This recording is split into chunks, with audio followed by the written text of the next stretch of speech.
Fox Sports. We are Buckmore. We are Arizona. After a sluggish start to the series, the Bats woke up last night, carrying the Diamondbacks to a much-needed win. There it goes! Tremendous grand slam for Upton. Boy, I guess he did make it big. Today, Micah Owings toes the rubber, trying to vault the Diamondbacks to a winning homestand. It's the D-backs and Rockies next on Fox Sports Arizona.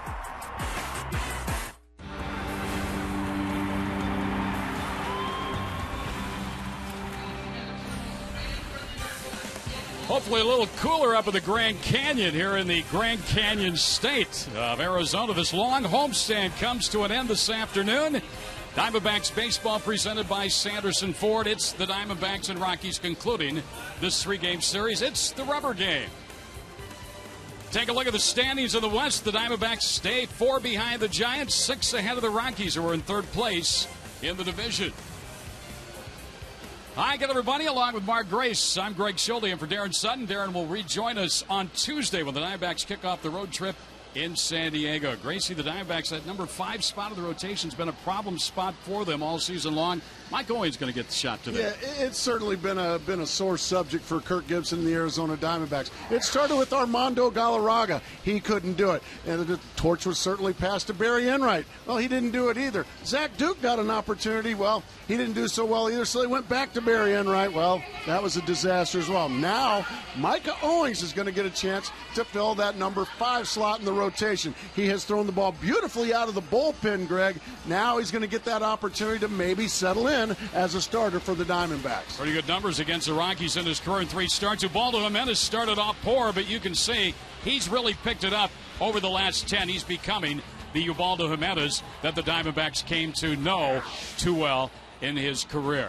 Well, the bats picked up last night for the Diamondbacks. They needed that. They needed it in the worst way. 12 runs in the ball game along with 14 hits.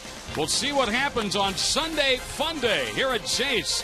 It's the Diamondbacks and the Rockies starting lineups. All the action coming up. Stay with us.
On a Sunday, as is tradition at Chase Field, Diamondbacks wrapping up this long homestand. 10 games after the All-Star break. Diamondbacks have been home for 14 consecutive days. And they'll go out on a long trip coming up to San Diego, Los Angeles, and then on to San Francisco before returning home for another 10-game homestand. So before today's ball game here, the Diamondbacks and Rockies concluding this 3-game series. We will now turn our attention to the field, where we will have the singing of today's national anthem, as performed by Sherry Cano. The Diamondbacks and Rockies, the rubber game of the series. Sherry Cano again with the singing of our national anthem. Oh, say, can you see by the dawn's early light what so proudly we hailed at the twilight's last gleaming, whose broad stripes and bright stars through the perilous fight o'er the ramparts we watched were so gallantly streaming, and the rocket's red glare, the bombs bursting in air, gave proof through the night that our flag was still there. Oh, say does that star-spangled banner yet wave o'er the land of the free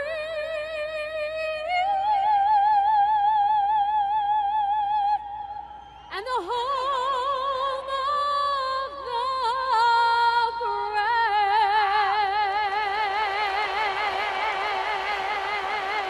brave. Ladies and gentlemen.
This afternoon for the Diamondbacks, trying to make it a 6-4 homestand instead of 5-5. Micah's third start of the year. He's pitched very well for the Diamondbacks. I agree with you. He's gotten some big outs out of the bullpen. Kind of been the forgotten man, if you ask me, Greg. Well, he's not forgotten right now. He wants to do something to be remembered. And he gets to hit today. I know he's looking forward to that. His first pitch of the ballgame here to Dexter Fowler. Misses high and outside. More underway on a Sunday afternoon. Roof close.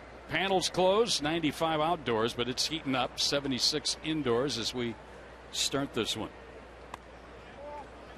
Jim Reynolds, home plate umpire, calls ball 2. Fowler took an offer last night. He hasn't done much of that since coming back up from the minor leagues.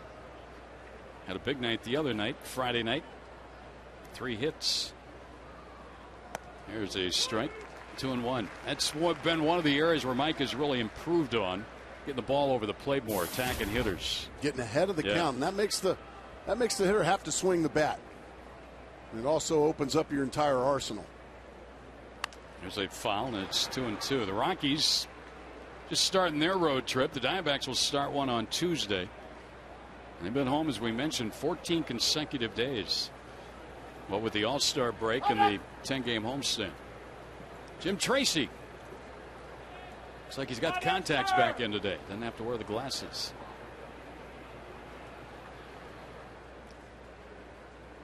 Swing and a miss. He just threw a fastball, belt tie right over the middle of the plate and right by Dexter Fowler. And Mike is not a hard thrower. That fastball was at 87, but good location on. Let's take a look at the Rockies lineup, the remainder of it. Herrera in today for Ellis at second. Helton, Tulowitzki, the cleanup hitter. Smith, Wigginton, Spilborgh's Iannetta back in there at catcher. And Jimenez doing the pitching. Ball 1 outside. Diamondbacks 7 over 500 as they come into play. 54-47. 4 behind the Giants. And the Rockies are 5 games below 500. 10 back. That will not be caught down the left field line. Bounce on the warning track. Bloomquist gave it a chase.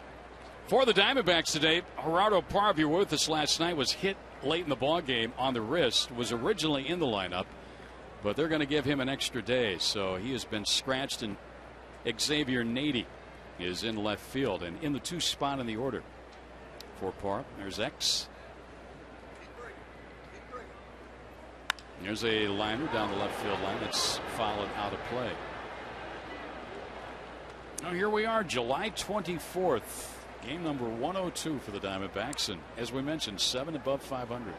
I have to admit, I didn't see it coming, nope, Greg. I didn't either. I'm really happy to see it. Yeah, it's made been for a lot more season. fun. Oh, it's been boy. a lot more fun doing our jobs this year. There's no doubt about that. There's a ground ball that's by the diving Blum into left field. Nady will have to be quick to it. Herrera can fly. He takes a turnaround first and hangs on there. Well placed single by Jonathan Herrera. Well, Blum's playing off the line, and Herrera just swats it the other way. And that's some good hitting. Yeah, exactly. That's good 2-strike hitting. Not trying to do too much. Just take what the pitcher gives you, and he ends up getting rewarded with a base hit. You'll often hear the terminology, let it travel. Mm-hmm. Hit the ball deep in the deep in your stance. It's also nice to get on in front of Todd. Yeah, I was just going to say, here's a guy who likes base runners on in front of him. Herrera has stolen 4 bases. Diamondbacks pitchers, the starters in particular, have done a very good job of holding runners this season.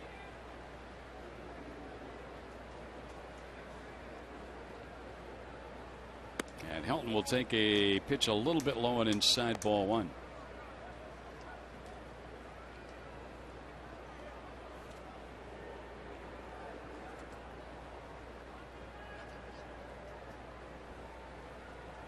Brandon Allen holding Herrera at first. And that's high. 2-0 for Mike Owens. Herrera, when he gets his lead, it's almost like he's holding a bat in his hand. The way he's got his hands, one hand lined up over the other one. He's singled with 1 out. Now you need to make a pitch here to Todd Helton. You got to find a way to throw a quality strike in this situation. And he did just that. Good pitch right at the knees. Can't say enough about the job Josh Coleman did start his role last night. Well, as you pointed out, that's 2 consecutive games now, 15 innings, 8 previous starts, 7 last night. Yeah, he was terrific. He has been a real find in that number 4 hole as far as the starting rotation. Yeah, it's always good to yuck it up after you had a good outing. We were talking before the game, Grace. That's pretty good foursome they put together. I agree now. with you. Yeah. I agree with you a whole 100%. Coleman in the background, Hudson on the left, Kennedy in the middle, and then Saunders. Here's a strike. That was a good pitch in the outside corner by Mike. He's even the count on Helton at 2-2. Mike is a battler. I mean, sometimes he may not have his best stuff. He'll just keep battling you out there. He's never going to give in to you.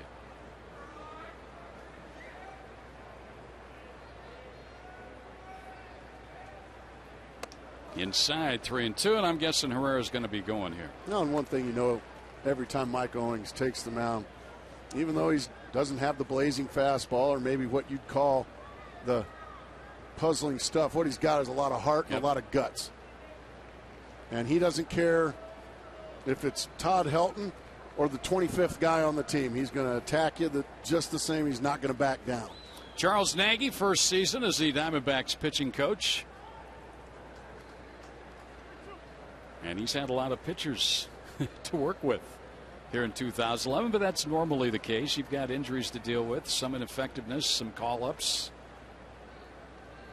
The 3-2 with the runner going is outside. The throw through is not needed because it's a walk, and Troy Tulowitzki's going to bat with 2 on and 1 out here in the inning. A base hit and a walk. Let's take a look at the Diamondbacks defense. Nady in left with Young in center, Upton in right. Third to first around the infield, Blum, Bloomquist, Robertson, Allen, and Montero again doing the catching. Owings pitching. There's Nady in for Parra. He's got that wrist taped up, as you can see.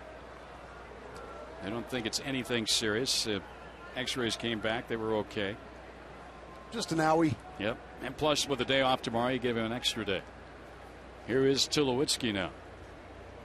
And a ground ball to short. Let's see if they can get to Bloomquist. On to Robertson. On to first, double play. 1 pitch, 2 outs. They'll take that any time. The Rockies turned away. Lorenzo hit a man left. D-backs look at Ubaldo Jimenez. Bottom of the first, no score.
Slots with your Players Club card at any Gila River casino and went up to $20,000 instantly. Find Jack in the Box for a limited time. Jack's really big chicken sandwiches back for only $3.99 plus tax at participating restaurants. And by Southwest Airlines, new Rapid Rewards, unlimited reward seats, no blackout dates.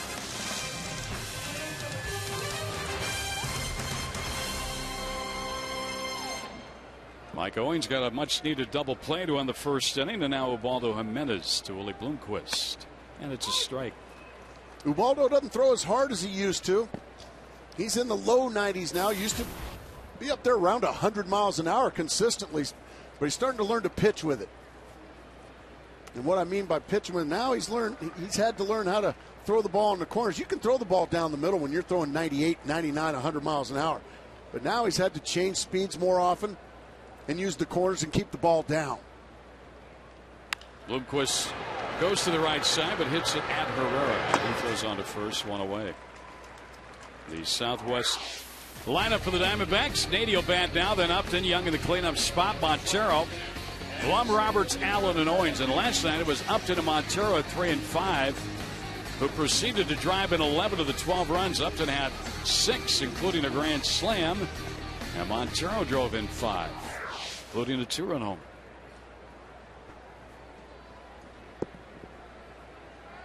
Nady, again, a late addition to the lineup. Wasn't in the original. He takes a strike. Jimenez started against the Diamondbacks on opening day, and 5 days later was placed on the DL with a cuticle cut in his right thumb. So he spent 15 days on the DL, and you see his numbers. Started 0-5 with a 5.986 ERA. Pitched much better of late, and he gets a strikeout of Nady swinging. Well, that didn't take long at all. No. 3 pitches. Xavier Nady just got his doors blown off. Number 10, Upton last night. That was a 2-run first inning double.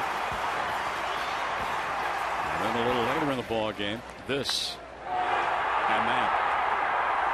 Boy, he can hit them long and far, can he? I don't think anybody in the game has probably got an average distance. They don't. On his home runs as much as Justin Upton does. I mean, when he hit them, they are tape measure. What was that stat last night? 414, and Torrey Hunter, I believe, is second at 410 average distance on home runs. So they're not just scraping the wall, getting over that 376 mark. Bombs. Yeah. 2 quick outs for Jimenez.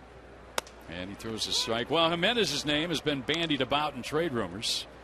Now, the trade deadline a week from today. With that in mind, there are a bunch of scouts on hand here watching Jimenez pitch. Somebody said 20 teams are represented by their scouts here this afternoon. 20. Well, they're the first 3 rows right behind the plate in the seated area. And they are all writing down. They've got everything. They're making all sorts of notes. Upton takes one low, 3-1. Well, that should mean fastball coming here from Ubaldo Jimenez. Let's see if Justin's ready for it. Are those pretty impressive numbers right there? Last 5 games. Did nothing against the Dodgers. But boy, when the Brewers and Rockies came to town, he has absolutely started smoking. He's my choice for Player of the Week in the National League. Upton draws a walk. And that's just out of respect right there by Jimenez. Let's take a look at the Rockies' defense behind Jimenez. Spilborghs, Fowler, and Smith left to right in the outfield. David Robleski and Associates brings you the infield of Wigginton, Tulowitzki, Herrera, and Helton. And Iannetta catching. Chris Young to the plate with Upton at first and 2 down. You see why I'd like to have a good game here today, heading out on the road. Been a bit of a struggle for CY the last couple of weeks. 6 for 31 in the homestand. He's been stuck on 50 RBIs for a while. And hasn't homered since July 2nd. It's fouled back. Had a good rip at it, but fouled to the screen. Now we started this series with the Rockies telling you about 15 consecutive games with division rival flavor. This is where you make your season right here. Upton runs, a pitch low and outside. Iannetta's throw is not in time for Justin Upton, steal number 15. Well, a really good jump there by Justin Upton. He picked the right pitch as well. It was a curveball down and away. Iannetta did the best he could, but Upton just got there in time. That's a really good jump.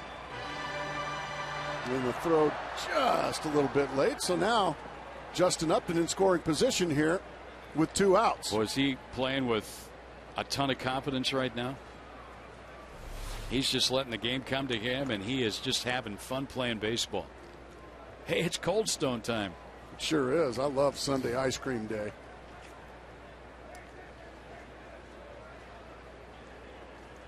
Young fouls that one right off the mask of Iannetta and then back into the seats.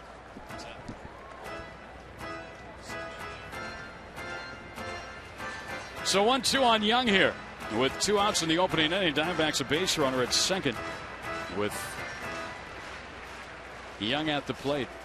You can see the career numbers for CY against this tough right-hander. You know, Kelly Johnson again today. We mentioned Parr out, so it's 2 left-handed bats the Diamondbacks are doing without. And that's slow, 2-2. Tried to sneak a fastball. I think he guessed wisely there that Chris Young would be looking off speed, and he tried to buzz that fastball, but he missed with it. 95 on that one. Count's evened up at 2 balls, 2 strikes.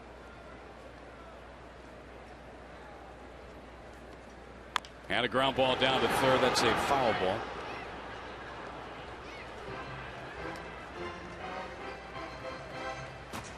And it stays 2-2.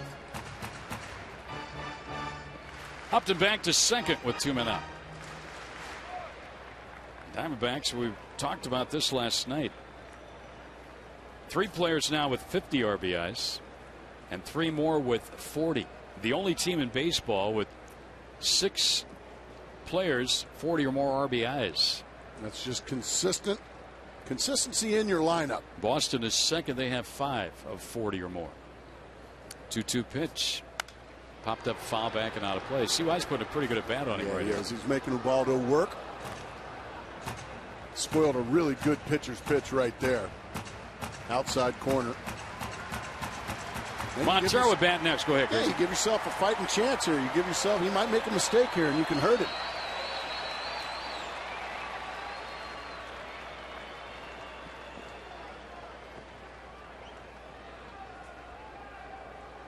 He's really slowed things down here with that base runner. Upton at second. And he got him swinging. Iannetta's got to throw him out at first, and he does. As Helton gave him the target on the foul side. No runs, a walk, stolen base, a man left after 1 here. There's no score.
That is Pat Gillick, one of 3 inductees to the Hall of Fame at Cooperstown that made speeches today. There's Robbie Alomar, Roberto Alomar, one-time Diamondback. And also joining that group, long overdue, Bert Blyleven. And that's for you, Bert Blyleven. You have officially been circled. Congratulations to all 3 of those guys. Their speeches were all great, but Blyleven, we were standing around the TV watching, just laughing. What a wonderfully funny man, and what a great pitcher he was. I mean, his numbers, 60 career shutouts. So they are in Cooperstown. Of course, Roland Heeman yesterday. High pop foul, playable for Blum at third and foul out. And Seth Smith retired. Well, our Geico soundbite, Kirk Gibson talked about facing Bert Blyleven. My first game, actually. In spring training, we were playing him in Bradenton, Florida, and Sparky led me off. I struck out 3 times on about 9 pitches. They're all curveballs. I had never seen a curveball quite like that before. It was just, it's like, oh my gosh. And he didn't have to throw it for a strike because I'd never seen it. That is great. That is great. And he had a dandy curveball. And could you see that? Could you see that Cheshire Cat grin of Gibson? It's like, yeah, he got me. Yeah. I didn't like facing him. I fortunately for myself, I never got to face Bert Blylow as that ball's ripped into right center. But Justin Upton's going to run it down quickly. 2 out here in the top of the 2nd inning. Now, let's listen in a little to Bert. You want to see a curveball? One of the best curveballs ever coming up. Actually, let's watch video of the curveball. Look, remember those old pirate caps? Yay! Yay! Oh my goodness gracious! Well, long overdue, but he is now in Cooperstown. I can only ask the writers and the Veterans Committee, what took you so long to put that man in the Hall of Fame? And also what the great things he's done for 16 years up in Minnesota as a broadcaster. Yeah. Funny man. Here's Spielborgs with 2 outs. So Micah, who got into a little trouble in the 1st inning, we got a big double play off Tulowitzki. And they swing and a miss here. I would imagine Kirk Gibson's going to keep a close eye on the pitch count of Mike Owings. He's not really stretched out. He hasn't pitched more than a couple of innings in a long time. Just missed down and away. 2-1. But still has that starter mentality where he wants to keep going and going.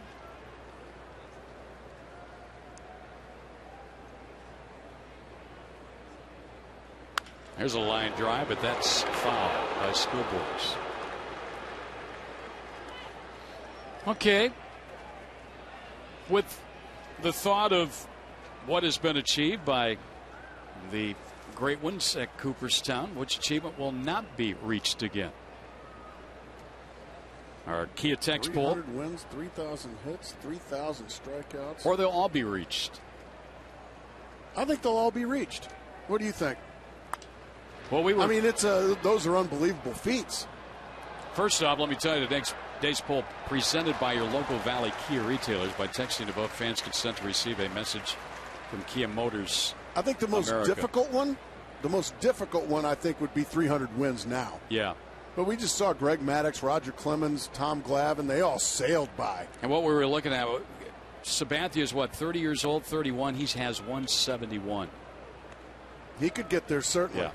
But he has to pitch for a while. Halladay, I think we looked and it would be a little tougher. He's 34, 35 years old. There's Tim Wakefield. He's already 45. We'll get that ground ball to third.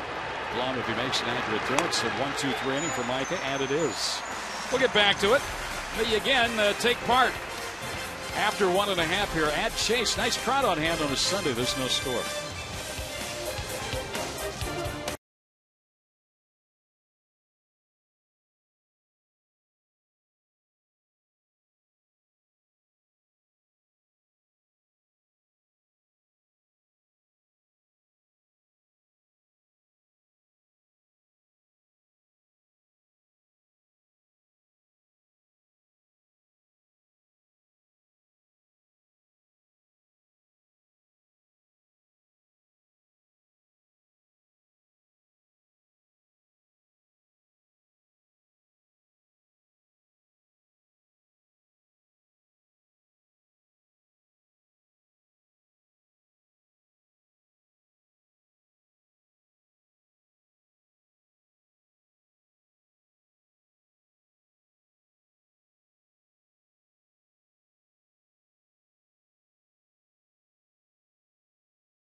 Back to our Kia Text poll here. 3,000 hits. Well, Jeter just got there. He's at 3,015 now. And then you got Pudge. It's going to be really tough. I don't think Omar's going to get there either. A-Rod's got a great shot. Damon. That's a lot. Yeah. It's a lot to ask of Johnny as well. We were talking before the ball game. I think I mentioned to you, you're 109 on the list of the all-time hits, which is what, 2445? 2445 is what I got. And you said when you were going up to 2400, you looked ahead at 3000. Thought, man, that is a long way away. I ain't getting there. Yeah.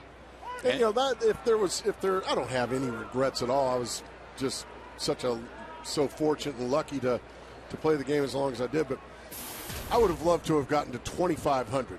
That's a pretty good milestone, but I didn't get there. 3,000 is just so many. Montero, a little dribbler out in front of the plate. Jimenez fields and throws him out. Active strikeout leaders. There you go. Javier Vasquez, probably a little bit of a surprise on that list. But he's been a guy who's always chalked up a lot of strikeouts. Sabathia's third there. Closing in on 2,000. Santana, he's starting to see the injury bug plague him. But 3,000 strikeouts might be the most difficult. Yeah. Now that there's probably a young guy like King Felix Hernandez in Seattle, started very young, piling up the strikeouts. Strike one there to Jeff Blum. Doesn't look good for Seattle today either, Gracie. They're down 12-7 at Fenway in the 9th inning. Boy, will they ever win again? Starting about 2 weeks ago, the Seattle Mariners just decided, well, let's just stink. Blum with an 0-2 count. Jeff hit his first home run here the other night.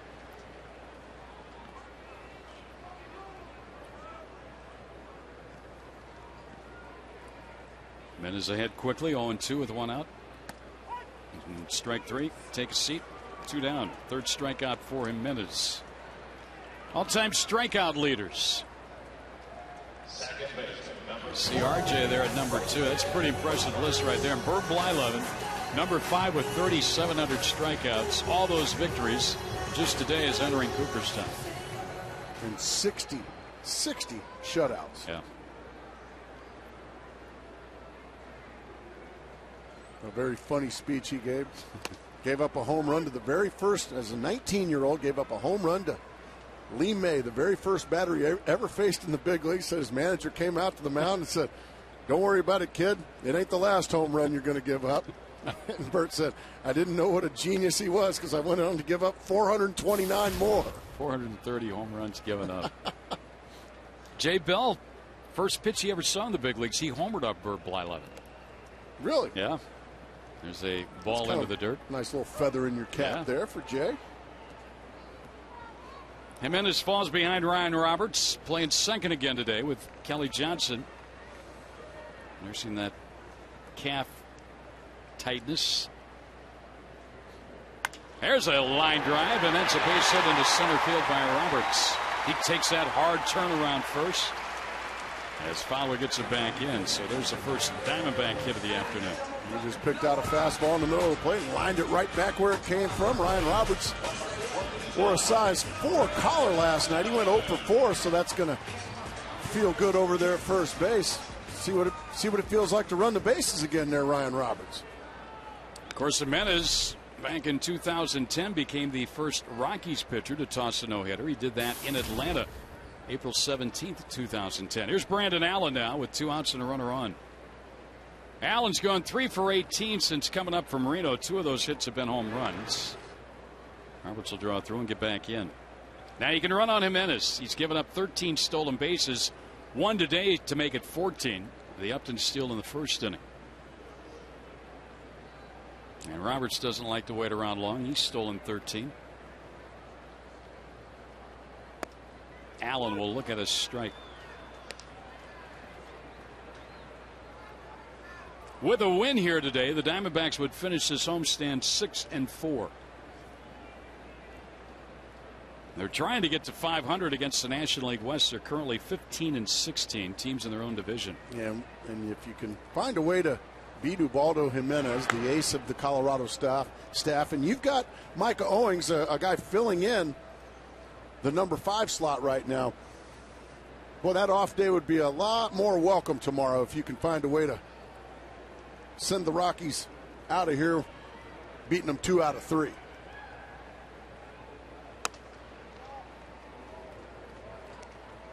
We mentioned the Diamondbacks are heading off to San Diego, while the Rockies go to Los Angeles, start a series with the Dodgers.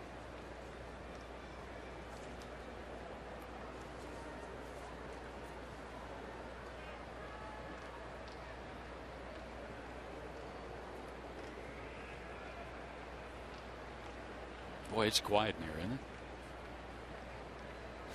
Well, that was awkward. The silence and the move. Yeah. Let's start clapping. Yeah. Come on, folks. Eerily quiet right Somebody now. scream. Well, Brandon Allen could do something about that. Yeah. If you want him to get loud, go ahead and hit something hard. They pitch out to throw it down, and Tulowitzki's got the ball waiting for Roberts. He is thrown out. So they guess right and pitched out. Roberts is retired. He might be hurt out there. We'll see when we come back. No score after 2.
Ionetta to Tulowitzki, who applied the tag. We made mention it looked like he might have hurt himself on the slide. Maybe jammed a finger or a digit of some kind on the bag there.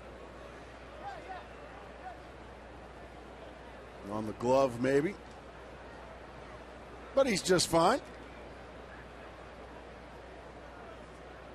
Well, we have a change. Sean Burroughs has gone into third base to play for Jeff Blum.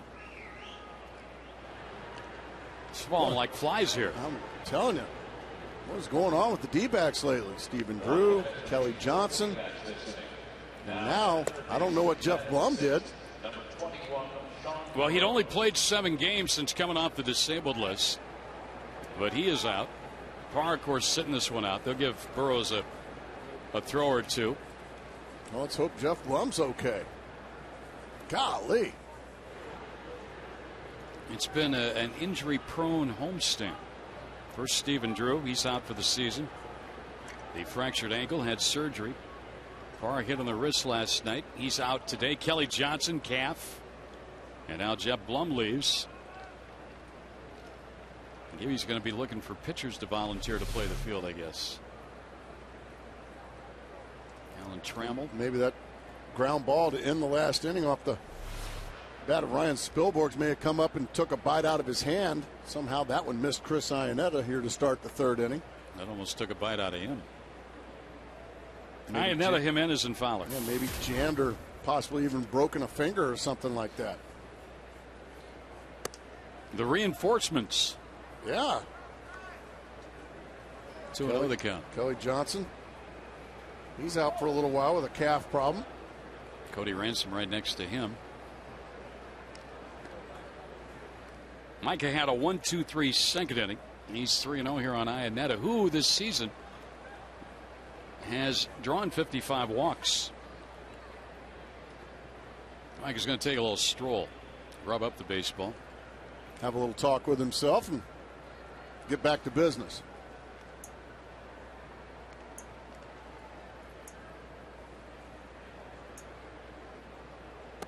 Throws a strike. Of course, Micah was part of the Adam Dunn deal, going to Cincinnati when Dunn came here, and now back with the D-backs. And as Gracie pointed out, he's pitched well for him this year. Third start, a lot of relief appearances. That one clanks off of the mid. And that would have been a strike if Miguel Montero could have come up with it, but for some reason. And then he didn't go after the ball. Did he think the ball was fouled or what? No, it definitely wasn't fouled because it was taken. I think Miguel he used his boxing glove right there instead of his catcher's glove. He's using that Sugar Ray Leonard model. This looks like a strike if you come up with it.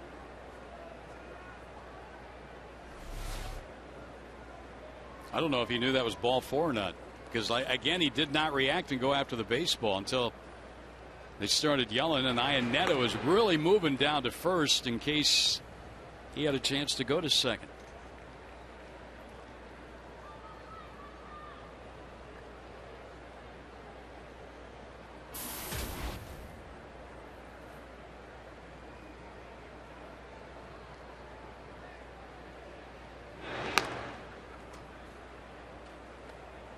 Couple of tosses over by Micah. Jimenez has 4 sacrifice bunts this year to go along with 4 hits.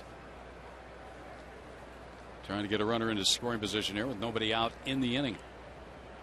They charge hard. The ball is bunted in the air, but out of the reach of Allen. Let's see if we can find out what happened with Jeff Blum. This is a fielding play. Ow. Like that might have got the meat hand. He threw a strike across the diamond with it, but you saw the grimace. Yeah. Exactly. When he's still looking at that. Yeah, that's the non-glove hand that ball must have come up and got him. When you're an infielder and you got to have your hands and your feet. Boy. Okay, I submit. There's a bunt. It's a good one. Allen will field, and he will toss to Roberts for the out. Sacrifice good. Iannetta moves up to second.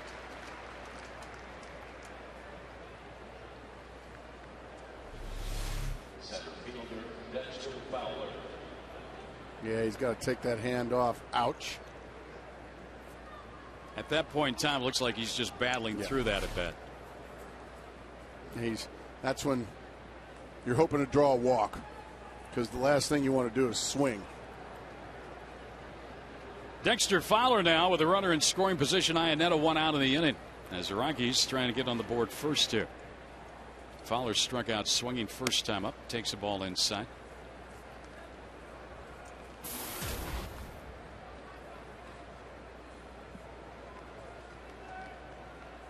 Diamondbacks 17 games ahead of their pace of last year. High ball 2. 54 wins last year at this time, Gracie. The Diamondbacks had 37 victories. Yeah, they were 23 games out. They were right in the middle of a tailspin, one of the many tailspins you had last year. They had a few.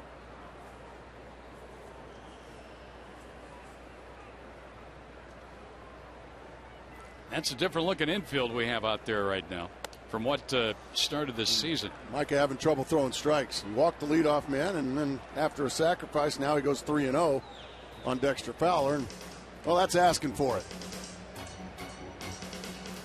Our Nissan key to the game. It's a good one today. It's a really good one. Today's key to the game is Luke Brenneman. Well, you remember our old buddy Tom Brenneman? Yeah, absolutely. Well, today we're talking about the 5th starter and the 5, the number 5 today. Luke's 5, isn't he? Yeah, Luke's 5 years old. And Micah Owings is filling in the 5 slot in the pitching rotation. There's a ball 4. And Luke's 5 years old, and his favorite player, by far, is that man, Micah Owings. He loves him some Micah Owings, so our old buddy Tom Brenneman's watching right now with Luke back in Cincinnati, Ohio, the Queen City. So, Luke, hello. Tom, hello. And you, Luke, are the key to the game. Getting Micah a win here today, hopefully. Jonathan Herrera will bat right now. I like that key to the game. Luke Brenneman.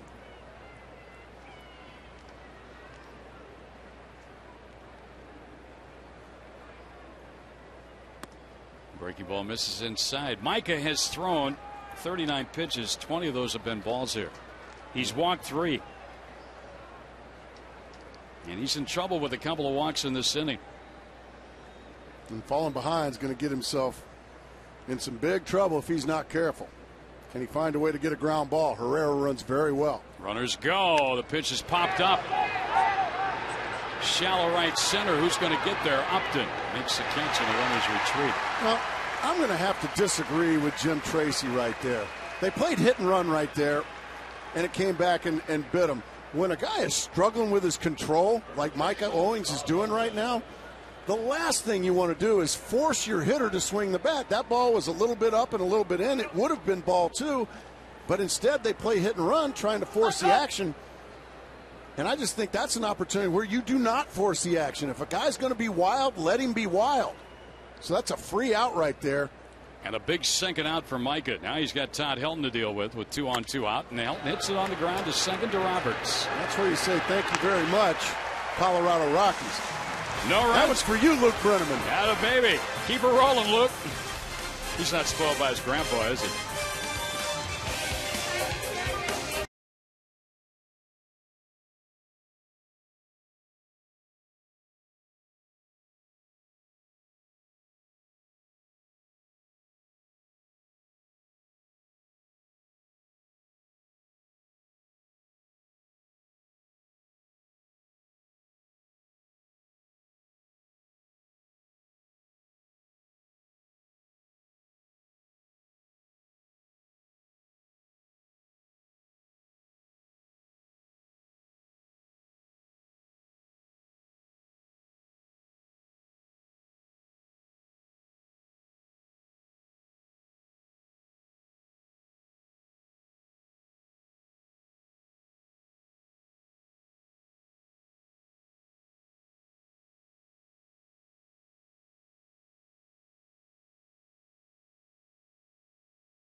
Sunday in downtown Phoenix, and a great day for about 1,000 kids here locally. They're all part of Team Sondo. Joe Saunders, of course, the left-handed pitcher for the Diamondbacks, and this is his better half, Chanel Saunders. And tell us about what's going on here at the ballpark today. A really cool gesture by you guys. Well, today we have about 1,000 kids at the game with Team Sondo, and they get a backpack for back to school filled with school supplies. We got obviously tickets for them, their guardians. They get a little hot dog, a little snack while they're here, and just get them excited to go back to school tomorrow. How did this all get started? Well, Joe and I every year sit down and we kind of allot a certain budget to different organizations, and we came across Communities in Schools, who's the organization we partnered with today, and they helped us find the children to come to the game. And we decided to partner with an organization that is involved with promoting education because obviously Joe and I met at college, and we're big sports fans, but we're also pro-education fans. So And also, you do something very cool on home Sundays. A lot of kids that are battling some illnesses in local hospitals, you'll get a suite and you'll bring them out with their families to give them a chance to kind of get away from what they're battling. Totally, yeah. We started that probably Joe's first year with the Angels, and we worked with the hospital out there, and we've kind of just continued that this year. And we give them kind of an environment where they feel comfortable in, and they can relax and come and go as they please. So yeah, it's worked out so far. And they're rocking their Team Sondo shirts. 1,000 kids. How do you organize and manage getting 1,000 kids and some of their family here to a ball game? That's a task in itself. I know. Well, I have a lot of help. The people with the Diamondbacks have been great. The people with CIS really helped. It was hot outside today, and everyone was waiting in line to get their backpacks and their tickets. So it was awesome. Everyone kind of just helped out and took charge. And yeah, we got the transportation from where they were coming from to the field. So it was good, and everyone seems to be having a good time. So. You were asking me earlier, how's Joe in interviews, and I said he's very good, and you said earlier he was not so good. Yeah, well, he's come a long way, my husband. He's come a long way. Yeah, oh, what can I say? Tons of coaching. Chanel, great job. You and Joe doing some really cool things here. Appreciate it. Team Sondo, guys, we'll send it back to you. 1,000 kids with some good stuff to head back to school tomorrow. Very nice. Good very Chanel, nice. Good for Joe. Yes. And they're having fun. That's what it's all about. I don't know where the camera is. Right down there. But we're waiting. Right near the dugout. Yeah. All right, thanks, Brad, and thank you, the Saunders. Out at Virginia Tech, by the way. Team Sondo. Team Sondo, I like that. Owens has run the count full, 3-2 here against Jimenez after the strikeout of Allen to start this third inning. No score. 4 strikeouts through the first 8 hitters by Jimenez. Doesn't look like anything's wrong with him to me. How about you? He looks pretty sharp. One hit off the bat of Ryan Roberts. He was erased by a caught stealing. Now Mike Owings, a 3-2 count. And he draws, strike 3. He was heading to first. I was following him, but Jim Reynolds rung him up. Mike are going to have a word or two. Probably saying, hey, just make sure I get that call, too. Kirk Gibson didn't like it. I don't know. What do you think? That was it's close. Close to off being the plate pretty well. It's close. It's close. Close to what? Close to being a strike. Well, 2 strikeouts in the inning, 2 outs. There's Bloomquist.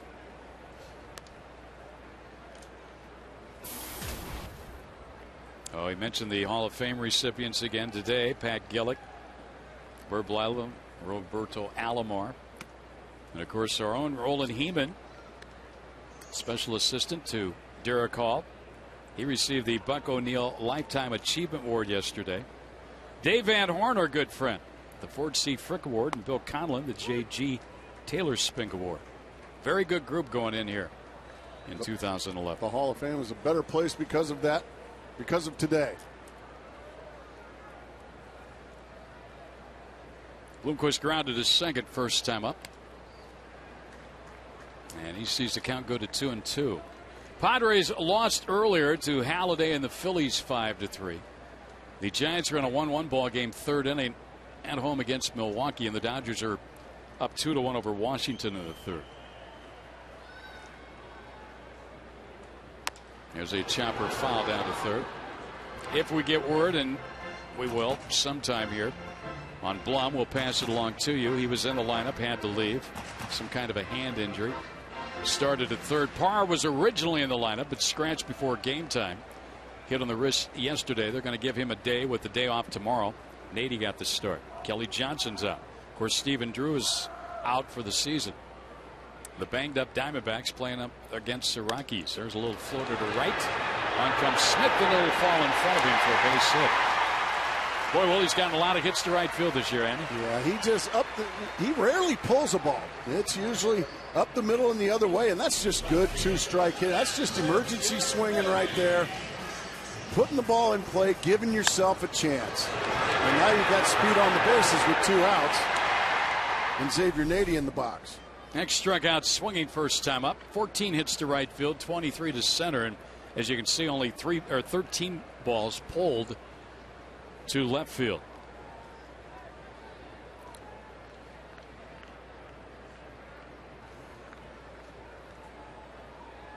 So the second Diamondback hit of the ball game, one more than the Rockies had. Their third base runner. You know the D-backs would love to get Nady on here and give Upton a chance in this third inning.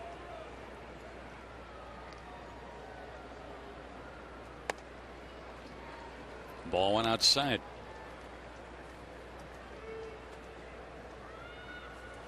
Diamondbacks, the top extra base hit team in the National League. They're third in baseball. They have a ton of extra base hits, 323. The Red Sox lead with 350. And Texas next at 345. That's a strike after a long look by Jim Reynolds, 1-1. It's about that same pitch that Mike Owings disagreed with. So at least Jim Reynolds is consistent with the calls. Here's a telling tale, Gracie. The Diamondbacks 323 extra base hits, 38% of their total hits, the highest percentage in the majors. 38% of their total hits. Runner goes, line drive right field. That's a hit. And on to third base goes Willie Bloomquist, first and third, as the Diamondbacks utilize the hit and run effectively.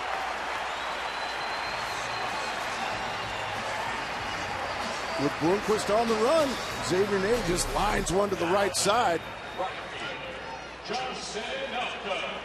Beautifully done there by Xavier Nady, and now Justin Upton, the hottest hitter maybe in baseball, with an opportunity here to give his team the lead. I think that says I am Justin Upton's biggest fan. Long line of those people. Yep. Upton 6 runs banded in last night, including the slam. And he takes low. He walked his first time up today. Now think about this. He started the homestand after the All-Star break 0 for 15. He's gone 10 for his last 19. With 3 doubles, 2 home runs, and 8 RBIs. So he's closing this homestand out red hot. And he's going to get a lot of votes, if not win the NL Player of the Week award, I would think.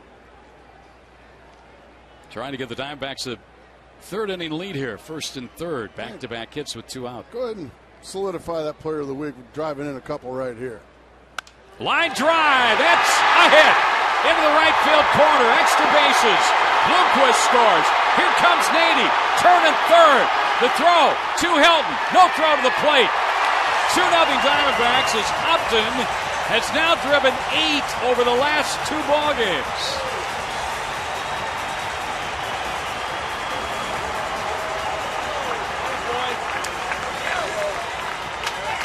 Boy, after 2 quick strikeouts to start the inning, back-to-back rockets.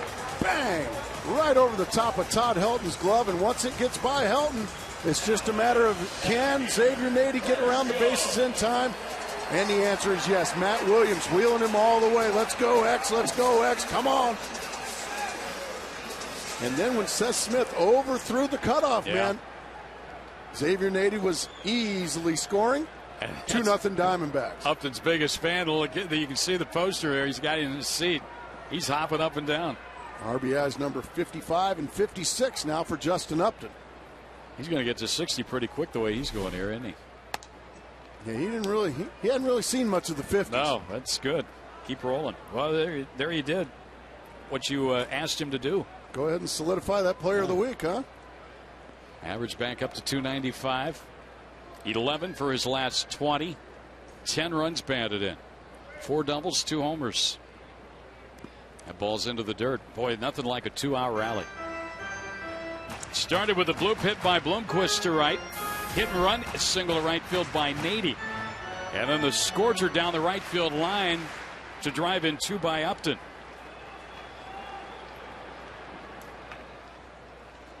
And now Young trying to add to that lead.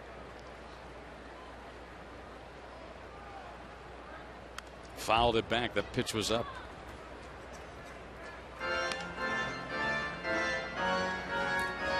Diamondbacks in last night's game 7 for 14. Runners in scoring position. 1 for 2 here today.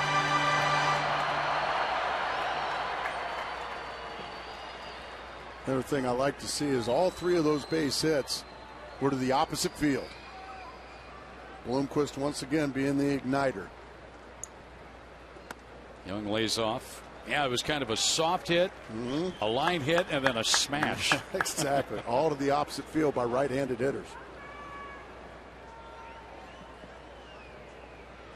Boy, Upton's really becoming that key guy, isn't he? The guy they can really rely on to get that big hit, and he's been dishing them out here. That's strike 3 called to Young. He's called looking. 6th strikeout of the game for Jimenez. Young didn't like it. But Upton's biggest fan delighted with the 2-run double. And the Diamondbacks shoot on top 2-0.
Inning.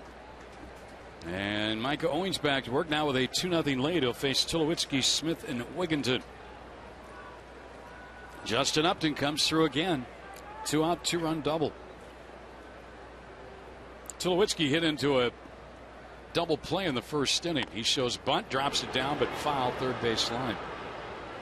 Well, we talked about Tulo's numbers against the Diamondbacks. They've not been good this year, and really not been Tulo-like in his career. About 220. We've seen him try to bunt a few times against the Diamondbacks here in 2011. Well, usually when a player of his caliber, which is star caliber, goes to drop a bunt, you say thank you very much. And Troy Tulowitzki's got 19 long balls this year. He hit another one here last night. And that ground ball down to third. Burrows has got it. This throw is right on the money to Allen, 1 out.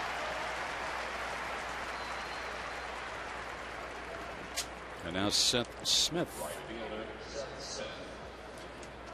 Well, follow the D-backs with MLB.com at Bat11 for your iPhone, your iPad, your Android, or your BlackBerry. Live audio, video highlights, and much more. Text at Bat to 31826 or visit dbacks.com for details. I call that a big league read right there, Greg. They're all big league reads when you do them. Here's a strike call. Right? Giveaway today. Yeah, it was. Right? What is that we gave away today? You got it right behind you. It looks like it's a lunchbox for the kids going back to school. Yeah. I like it. I don't know if it's really a hat like that rascal's wearing it, but I guess it can be. Yeah, it would come in handy if the roof were open. But he's having fun. Mike has gotten ahead 0-2 on Seth Smith. And a foul to the Diamondback dugout. Mike Owens looking to have a shutdown inning here after his offense went and got him 2 runs in the bottom of the 3rd inning. He quickly disposes of Troy Tulowitzki, and he's 0-2 now here on a. And I don't know what you think about Seth Smith. I've always kind of liked Seth Smith. I do have too. He's kind of a guy every good team needs. Tremendous pinch hitter, but he's playing on an everyday basis these days, and I agree. I think they were looking at guys like Smith, Stewart, Ionetta. There's a swing and a miss, and for Micah, he chalks up his second strikeout of the afternoon. I think they were all looking at those young kids to kind of come along together, but it's like Smith, it's the only one that's really taken the bull by the horns. Yes, he's a very good athlete. He was a quarterback at Ole Miss. He's got he's got all the tools to be a really good baseball player. But he's finally getting a chance to play every day. He comes into the game hitting .292. Big rip and a miss there from Ty Wigginton. Ty has loved hitting against the Diamondbacks in his career. Well over 300. A lot of big hits. Got a 2-run single last night. Yeah, that's right on nothing cue. new. Yeah, that's nothing new. Nady over to play it off the fence. 2-out double by Wigginton. Now remember, the Diamondbacks had a 2-out rally when they got their 2 runs in the bottom of the 3rd inning. That's a changeup. Just stays middle in. Wigginton goes down and just smashes it down the left field line. It's funny. Some teams, they just see the uniform or the ballpark and they just know they're going to hit. You could throw Koufax, Drysdale, Gibson, Jim Palmer, Bert Blyleven in a 5-game set. They'd probably rate those guys. And if they're wearing a Diamondbacks uniform, Ty Wigginton's going to hit the ball hard off of them. Yeah, it's just a given. One of the best hitting backgrounds in all of baseball. No question about that. Very deep to the big part of the park here, center field and right center, left center. And explain why that is, Grace. Maybe some of the new baseball fans don't understand why that's such a good hitting background. This area right here, that's called the hitter's eye. It's just a dark green. You see the ball so clearly, and it's not always the case in domed stadiums. Bloomquist has got high, but out at first, and Michael Owens continues to roll. 4 shutout innings for him. We're through 3.5, 2-0 D-backs.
For the remainder of the season, that fractured ankle, you talk about a couple of guys picking it up. Upton and Montero, look at that, 15 RBIs, 13 for 25 the tandem. Well, Kirk Gibson was saying after the injury that there's going to have to be a couple or 3 guys step up.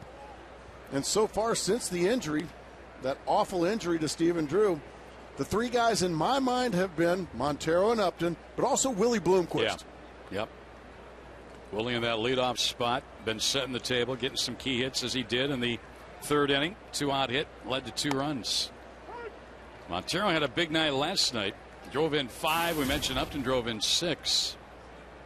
I think he had a 2-run double, a 2-run homer, and a bases loaded walk.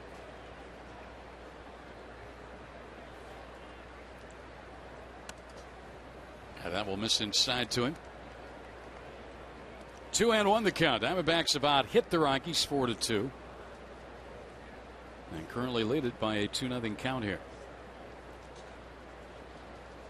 There's a line drive. That's a hit. Goes Tulowitzki into left field. Another opposite field hit for Montero. Well, Don Baylor and his Diamondback hitters have really done a good job with the game plan against Ubaldo Jimenez. They are doing a great job of going up there and attacking the ball, going the other way with it, not trying to pull those mid-90s fastballs, just taking them the other way. There's plenty of hits available to the opposite field. So they have had a good plan of attack here against what was a red-hot Ubaldo Jimenez coming in. 4 hits for the Diamondbacks. The hit by the left-handed batter Montero, the opposite field, left field.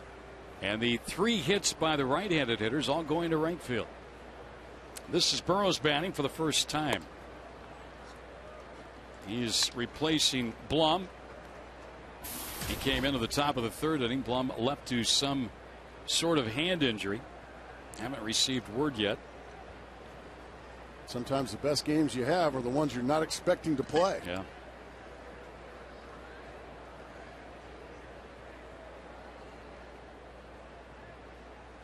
And Gibby's talked about that over the course of the season, even in spring training. Some managers will let players know if they're going to get a day off the next day or get the lineup up early. He says, I want my guys coming into the clubhouse as if they're going to be starting that day, ready to play. I like it. There's a shot to center. Fowler is there, though. Heading well played. It's a line out, 1 out. Back to first goes Montero. AT&T trivia question for today is the only 3 D-backs with 90-plus RBIs in this season. Well, obviously, Luis Gonzalez is one of them. That is a given.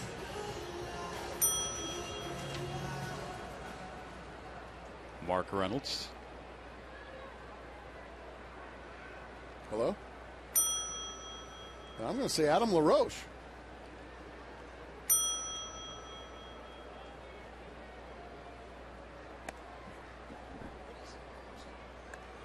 Which is kind of surprising that Matt Williams, Steve Finley, Jay Bell. Yeah, that's with all the home runs they hit.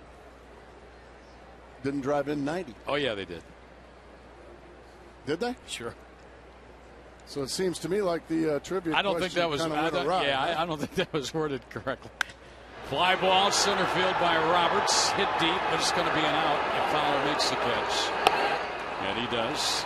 Boy, the Diamondbacks are really scoring off against Jimenez here in this inning. So I think we're going to have a do-over on the question. Yeah, we owe you an apology for that trivia question. We can name a lot of guys with 90-plus RBIs. Our bad. We answered correctly, though, whatever the question was. Here's Brandon Allen now at 2 out. There was a lot of guys that did it. Just name 3. Yeah. So thanks very much for playing with us, folks. Let's get back to the ball game. Allen takes high ball 1. Well, Miggy led off the inning with a base hit.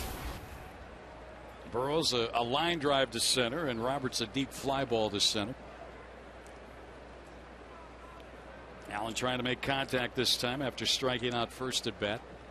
6 strikeouts for Jimenez. He went around. It's 1-1.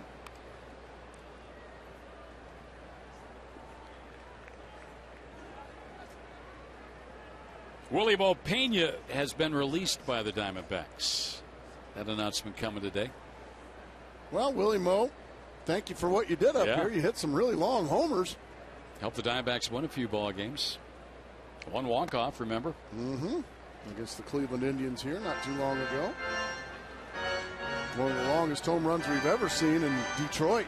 Let me ask you, in watching Willie Mo right now, he's going to strike out a lot. There's no doubt about that. But if you're an American League team, you give him 4 bats every day as a DH, how many home runs would he hit over the remainder of the season? He'd probably hit at least 15 more, I would imagine.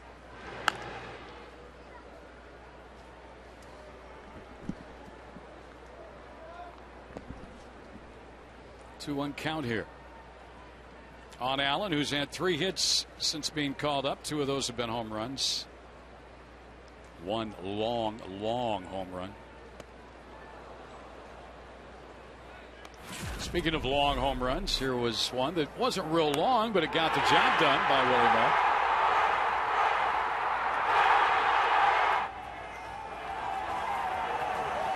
And what does he have to show for it? Well, a release form. The life of a baseball player, right? That's exactly right. Full count down, 3-2. It can be an evil game, but it's a game we very rewarding. Love. Yeah, it can be very rewarding, but it can also be such an evil time for you. Gibby's got the Upton bubble blowing today, huh? Montero's going to be running here with 2 outs and a full count on Brandon Allen. And a walk. Mike's going to get a 2-out chance. That's the second one given up by Jimenez.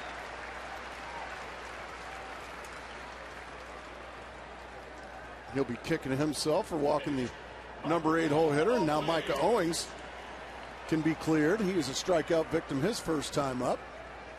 He thought he had walked, too, on a pitch that was called strike 3 by home plate umpire Jim Reynolds. Giants winning their game 2-1, 5th inning over Milwaukee today. I believe that's Bumgarner pitching in that one against Gallardo.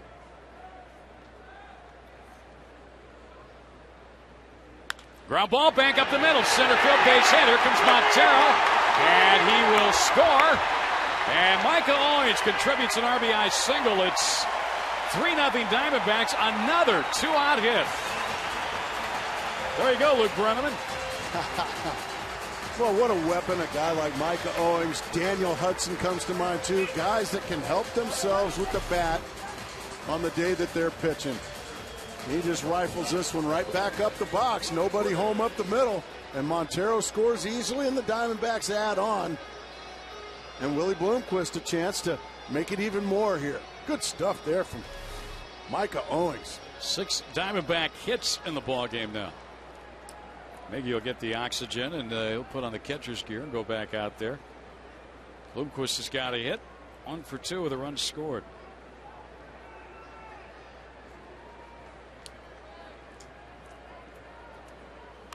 Fouled it back on a pitch that was up.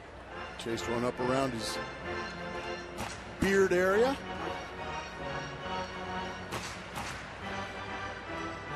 So 3-0 now, Diamondbacks lead it. And another RBI by another Diamondback pitcher. And the scouts writing things down. Owings been pretty good with runners in scoring position in his career, Gracie. Ground ball to Singer. This is going to end the inning. 276 average, 24 RBIs, including one here this afternoon in the 4th. We'll go to the top of the 5th. Rockies come to bat. It's now 3-0 D-backs.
question. Who are the only 3 D-backs? Oh, 9 D-backs. There we go. Now it's correct. It's in yellow with 90-plus RBIs in this season.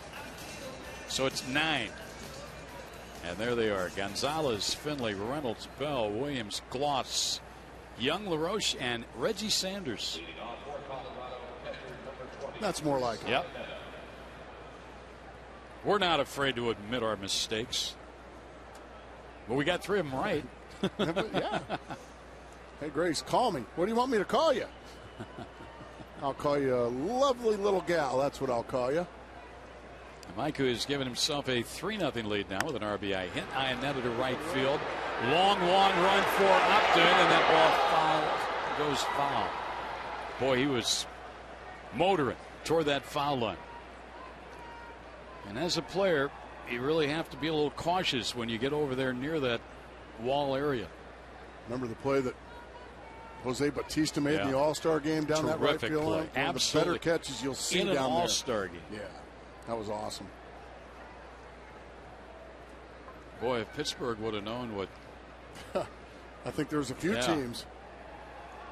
I mean, we saw him play early in his career with the Pirates, and he was okay. I mean, you know, he had some decent years, but nothing like what he has developed into. Well, talking to him at the All-Star game, he gives a lot of credit to former hitting coach Dwayne Murphy, who's now the hitting coach with the Toronto Blue Jays, for his resurgence. Yeah, he really took off when he went to Toronto. Iannetta takes one just a bit up. The Diamondbacks have the bullpen up, Grayson. Zack Duke. Well, like I said, you got to keep an eye on Micah. I think right now, Micah, he'd rather just take care of things himself right now. Iannetta, broken back, ground ball to second. Howard slows him out, 1 away. Micah's working in his 5th inning. And you know, you look at his pitch count. He's fine. Yeah, exactly. He's fine. 56. But that's the problem with going with Micah here, if there is a problem, because he's been terrific thus far, is he's just not stretched out. Right. He hasn't gone more than a couple of innings in probably over a couple of months. His last start was on May 26th. So, yeah, almost 2 months since he's pitched more than 2 innings in a game. He went 5 innings that game. And in this industry, we call that being stretched out. Right. And Micah is not stretched out. So I think they're just worried about possibly hurting himself or something to that effect. But right now, he's just mowing down these Colorado Rockies. 2 quick outs here. Hey, what's Kachinko? Find out and learn how you can play right here at Chase Field. Go to the interactive kiosk near section 111 during all Diamondbacks regular season home games. Boy, I almost took my Cold Stone. I had a fit on that. Say, don't ever. There's a little bit in there. Don't ever take Greg's ice cream. Man. There's a strike call to Fowler. Well, Mike is trying to make this a quick inning. He's a runaway train right now.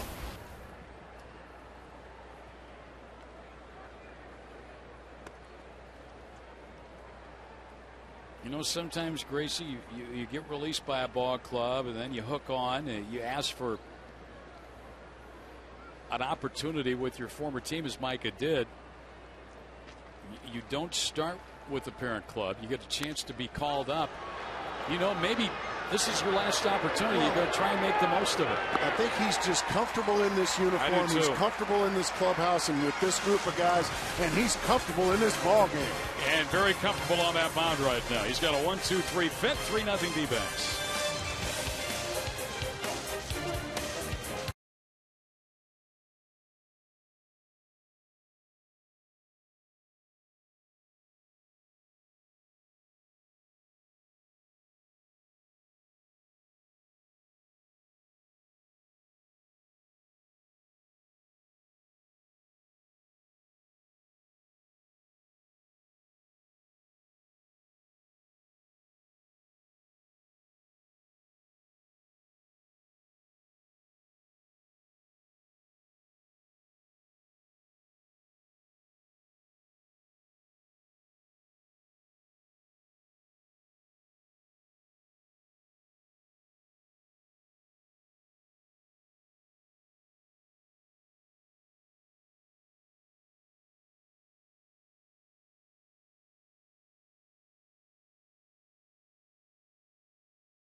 Welcome back here to Chase Field, downtown Phoenix, Arizona. Diamondbacks and the Rockies concluding this 3-game series.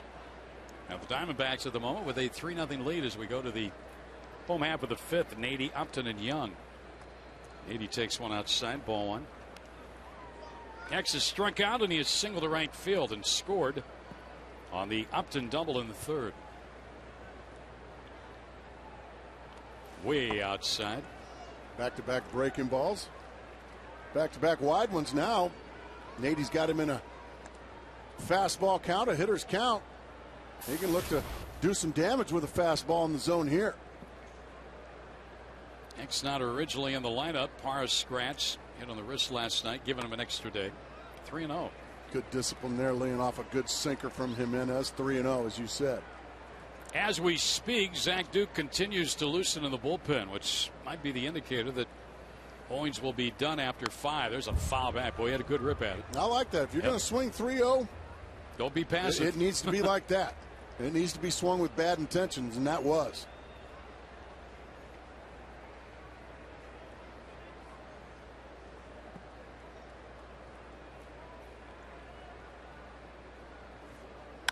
Bouncer back up the middle and on into center field, a base hit. I really like the Diamondbacks' approach today. I agree with you. Everything the opposite way and up the middle. Not one base hit has been to the pull side yet, Greg. I really think that Don Baylor and these guys got together and said, this is what we have to do. So far, plan A is working. Absolutely. Now Upton, who's had quite a day already. A walk, 2-run double. 56 RBIs for Upton now, 8 in the last 2 games alone. Drive into right field. Going back on it. At the wall. Off the wall. Nady will go to 3rd. Upton to 2nd. Nady will come home. Upton will go to 3rd. RBI triple. 4-0 Diamondbacks. Broken bat, ball that almost got out of here to right field. And Upton even said, wow. Which means he hit it right on the barrel. For a ball to go that far, it had to have been hit on the barrel. But the bat just splinters in 2 right there. You can see it. There's that javelin. Kelly Johnson's got it. But Justin Upton just continues to pound Colorado Rocky pitching. That ball was hit right on the barrel. Yeah. Like I said, a ball's not going to go that far if it's hit off the end of the bat or on the label. Well, a lot of times, what I do a lot of times, and I know you do too, I watch the outfielder. That's exactly right. And I'm watching Smith, and he keeps going back, and I'm thinking that ball might get out of here. And it darn near did. It did. The middle of the fence out there in right field. Another opposite field base hit. Oh, man, I think Ubaldo's had enough. Yeah, if you guys are going to lean out there and go the other way, can't go to the opposite field with one in your ribs. So Young will walk to 1st, hit by a pitch. I got him right in the ribs. Yep. Well, now if you're the Diamondbacks, you really want to make it sting. Yeah, now you have a big inning.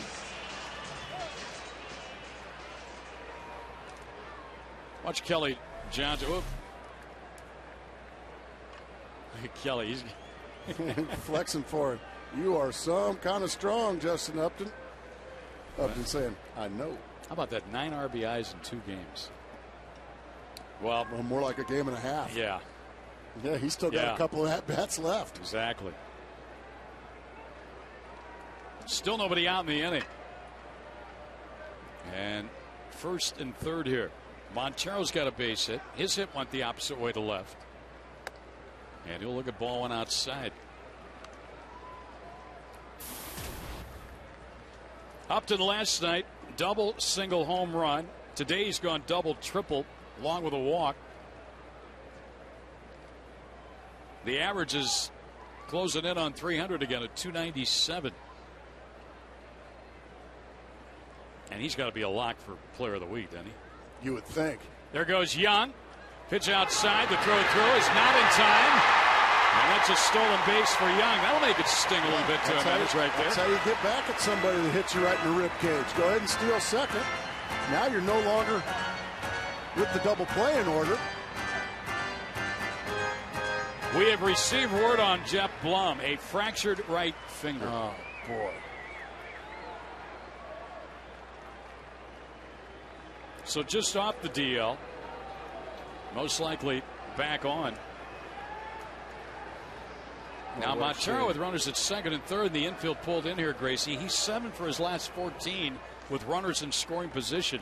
11 RBIs. Now you're looking for something up around belt high, something you can lift out into the outfield to drive in Justin Upton. It doesn't have to be deep with Upton's speed at third base. But you don't want to hit a ground ball here if you can help it. And Davis uppercut swing. He's swinging a curveball down and away. That's just an impatient swing right there by Miguel Montero, trying to do too much. Now you got to understand, if you're Miguel Montero, you look in the on-deck circle and you've got Sean Burroughs. There's a base open. They're not just going to give in to you and throw you fastballs in the middle of the plate here. They're probably going to try and pitch around you because you're hot, and you have to understand that. You got him swinging on the high fastball. Anytime the Diamondbacks score 6 runs or more, Taco Bell gives away 3 free tacos with the purchase of a large drink between 4 and 6 p.m. the following day at participating locations. So that's a big first out. Pinky finger, we're told. So it looked like that one play that he made, his meat hand got in there, and it looks like the ball just took a bite out of it. Took a really big bite out of it, unfortunately. So there's another infielder that the Diamondbacks are going to have to be without for a while. That's 7 strikeouts for Jimenez. Here's Sean Burroughs now, who's driven in 3 runs on the year. And a ground ball to second. Here comes Upton to the plate. Here's a throw, and he was safe. He got into the tag of Iannetta. He got a great break on that ball. Herrera's throw was a little high, and Upton slid around the tag of Iannetta. 5-0 D-backs. Well, Burroughs puts it in play, and Upton gets a fabulous jump, and it looked like Herrera just, well, he traveled with it. If you're in the NBA, this is called traveling. He gets it, he takes too many steps, and by the time it gets there, Upton with a beautiful slide around the tag of Iannetta, and the Diamondbacks make it a 5-run ball game. Look at the beautiful slide. Have you noticed there's a lot less blocking of the plate since the Posey injury? Seems to be. I agree with you on that. I mean, Iannetta gave Justin Upton a lot of room to get around him there. That is recorded fielder's choice run batted in Burroughs. Young took third, still only 1 out in the inning. And Roberts, who had a single his last time up, or his first time up, 1 for 2, is at the plate. So it's been a 2-run 5th inning, a 5-0 Diamondback lead as they try to add more here. Boy, Herrera just took way too much time to get rid of that baseball.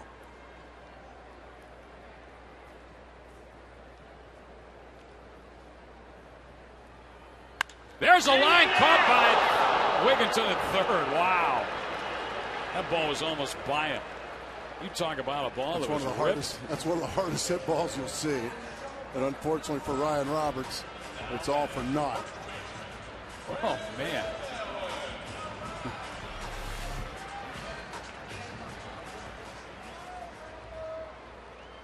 Nice play by Wigginton. That ball's on you that fast as a third baseman. You hardly have time to react. What real speed here it is. Man. Well, Brandon Allen will try and come through here now with 2 men out. Micah is in the on-deck circle to bat next. And ball went outside. Didn't you tell me that one guy you really feared playing first base was Cliff Floyd when he was at the plate? If I was holding a runner on, Cliff Floyd scared me. I would plead for the base runner to steal second so I could back up. He hit the hardest line drives and ground balls as they swing. It's too bad he got hurt early on. I agree with you. 1-1 on Allen, who has struck out and walked in this game. Been a 2-run 5th inning. The Diamondbacks have scored in their last 3 innings. Another guy who wasn't much fun either was Darryl Strawberry. No. That's a ball that missed. I imagine Willie Stargell in his heyday wasn't much fun.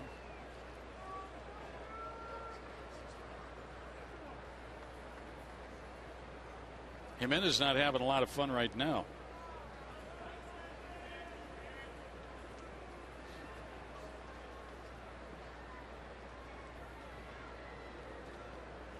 Now Jimenez steps off.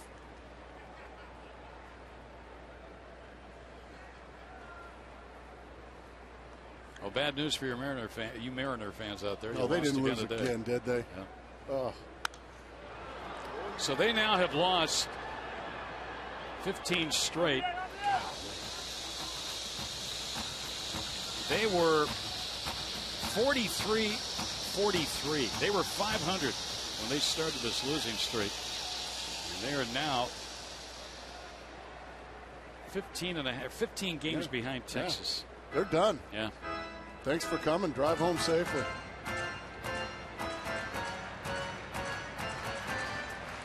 And we were talking about it before the game with King Felix and Pineda. Yep. Two all-star pitchers. And they're losing too. They're only averaging about 2 runs and hitting just a tick over 200 during the losing streak. 2-2. Allen takes ball 3 inside, full count. Now Burrows will run with 2 men out here. Our CenturyLink high-speed pitch. 96 and 88. And Micah Owings may possibly stay in this ball game. Yeah. Zack Duke was warming up an awful lot. At least to bat. Foul back by Allen. Diamondbacks now have gotten Jimenez's pitch count up at 93, working here in the 5th.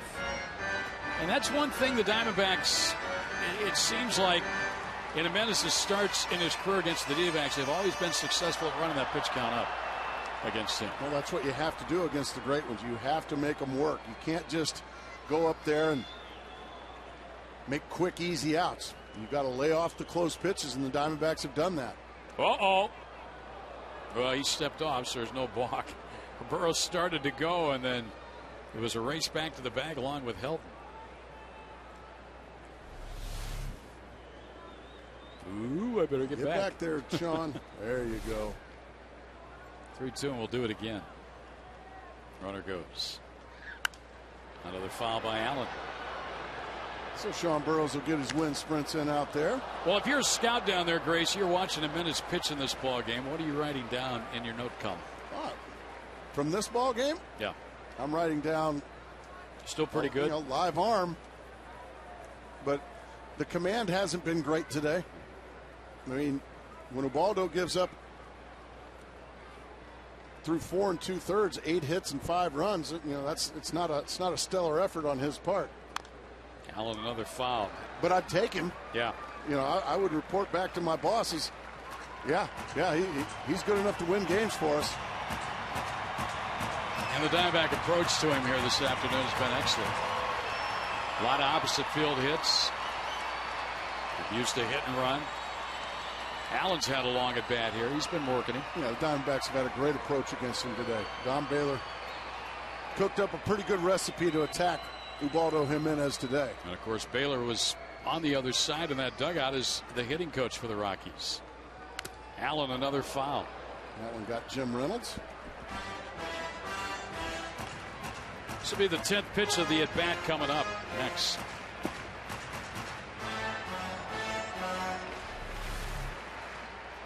Saw Micah come in after the last half inning, getting the high fives.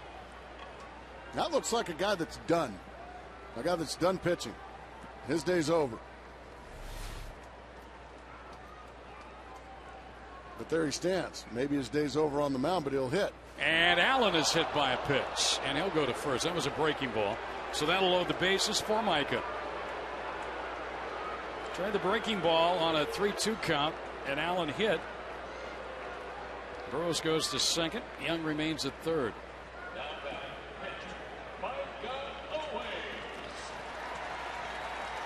And Mike has really got a chance to put a dent into this scoreboard, hasn't he? He's got a chance to be player of the game. Yeah. 5 shutout innings thus far. Now he can deliver a knockout blow here with a base hit. And he has an RBI single. 1 for 2 in the ball game. The bases loaded, 2 out here. 5-0 Diamondbacks leading. And a foul back. Look out, folks. Strike 1.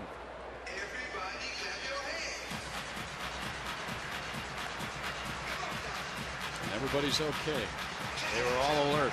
There's Zack Duke, who was loosening. He's kind of limbering again. I think he's fully warmed up. So I think this, if I was a betting man, which of course none of us are, I would say this is just hitting and not going back on the mound if you're Micah Owings. Well, Micah doesn't swing like most pitchers, does he? It's just, I have trouble taking Micah Owings out of this game. Yeah. Watch this cut. And he's in the hole on 2. Micah with 9 career home runs, 35 runs batted in. High. The one thing with Micah, having spent most of the season in the bullpen, he hasn't gotten many ABs. No. He's only had the 2 today, giving him 9 on the season. Young, Burrows, and Brandon Allen on the bases. Swinging and a miss. He'll strike out. Diamondbacks do send 8 to the plate, though. They get a couple of more. We'll head to the 6th inning. We'll see who's going to pitch. It is 5-0 D-backs.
Diamondbacks baseball brought to you by Fry's. Like us on Facebook during today's game. Receive a coupon for huge savings. Fry's, fresh food, famous low prices. And brought to you by Kia Motors. To learn more, visit phxkia.com. Micah Owings officially out of this game now, as he has given the Diamondbacks 5 shutout innings, contributed an RBI single. See the line on him, 61 pitches, and he turns things over now to the bullpen. And this is Zack Duke, the lefty. Duke making his 11th appearance. First man up against him, Herrera, who shows bunt. It's a strike, and it's 0-1. Well, Micah Owings, a job very well done. 5 shutout innings. I guess that is more than all you could ask from Micah. Only gave up 2 base hits. Our key to the game was pretty good. Yeah. Luke Brenneman. That's right. Who's very upset right now that Micah's out of the game. 1-1 on Herrera, batting right-handed. Ground ball to second. And when Zack Duke is right, he'll get a lot of those ground balls for outs.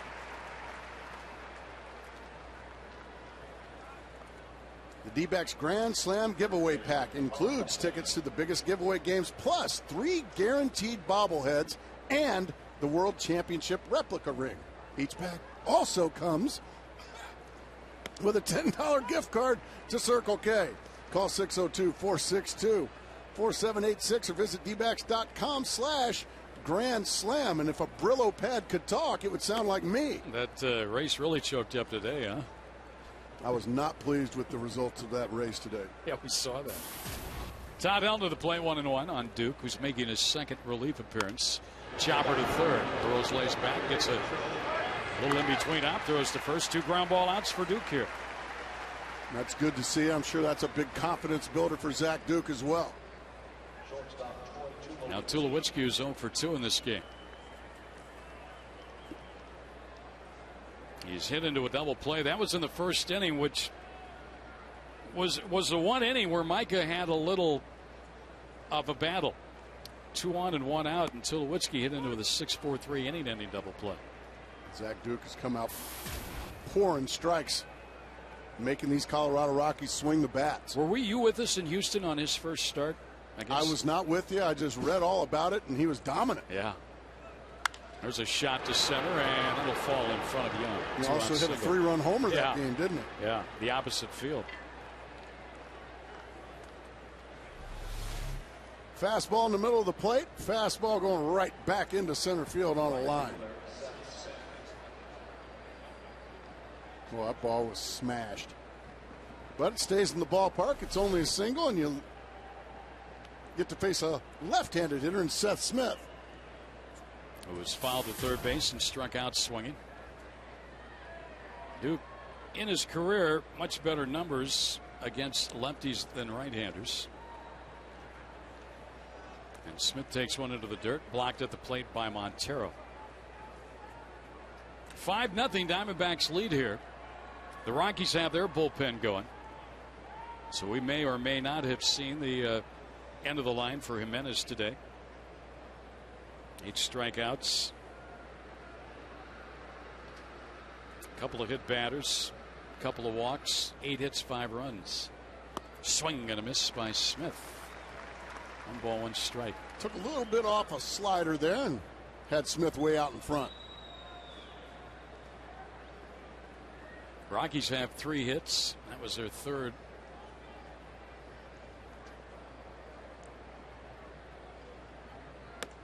Another strike. Thing of beauty there. A curveball that time.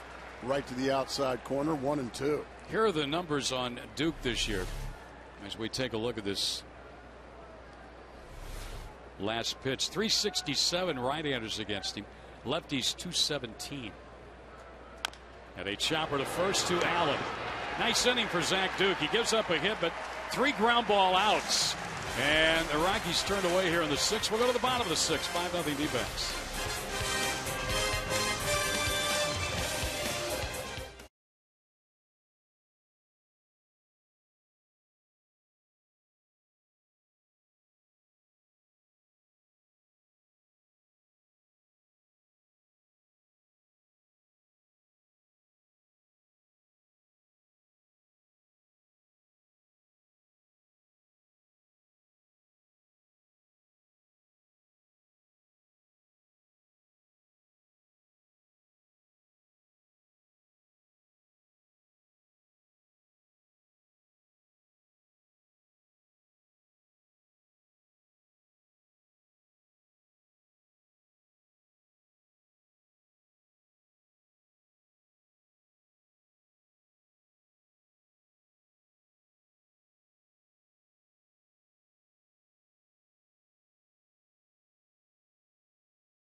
Montgomery, and a great approach by Diamondback hitters under the tutelage of Don Baylor here today. Right-handed batters going to right field.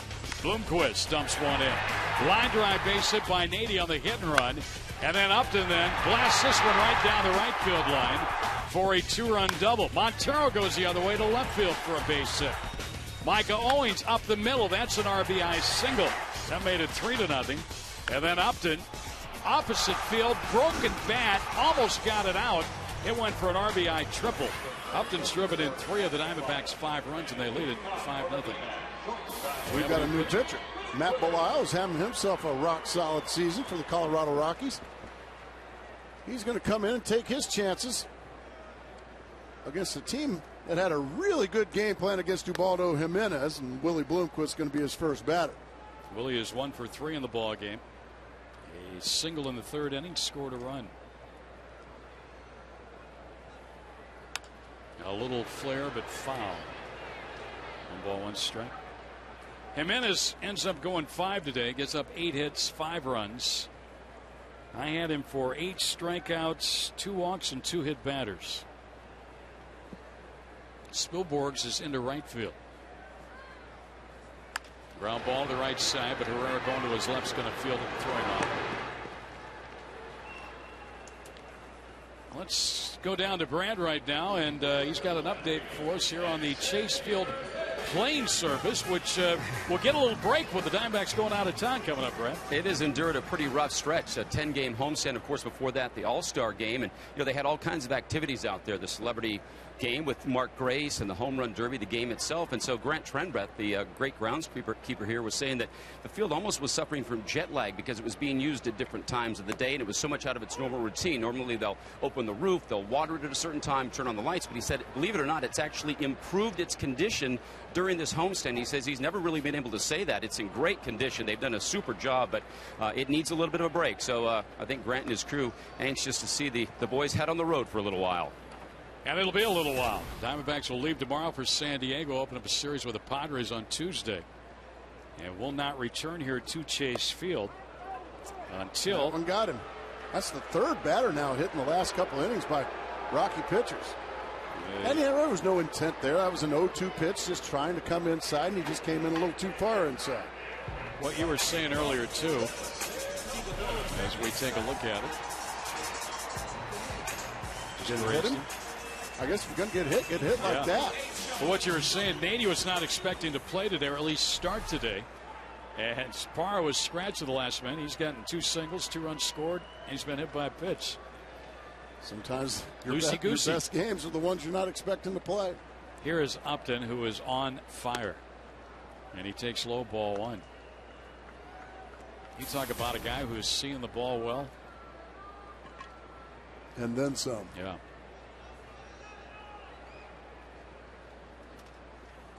Been on all 3 times today. Walk, 2-run double, RBI triple. He's driven in 3. Now has 57 runs batted in on the season. And think about this. Yesterday at this time, we hadn't even started the game yet. He was at 48 RBIs. He's at 57. I mean, he is leapfrogging a lot of people as we speak. As you said, the 50s have come and gone for him almost.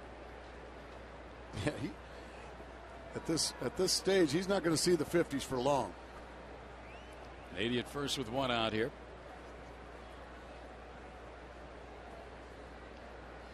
And there's another hit. That's fair.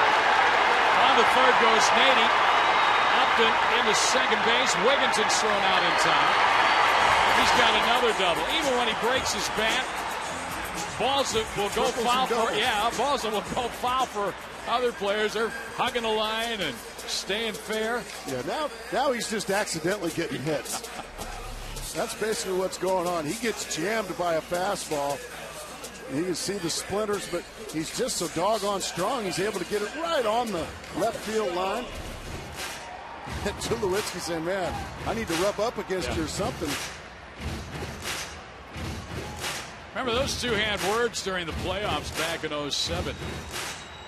But now they're kind of perennial all-stars, and they have a lot of respect for each other. Just getting back to what we were saying about the Diamondbacks, they will not return home here until August 5th. So a long stay on the road coming up. Here's Young. Ground ball, base hit left field. He'll score Nady. Upton will be held at third. Wigginton gets it back in. RBI single CY.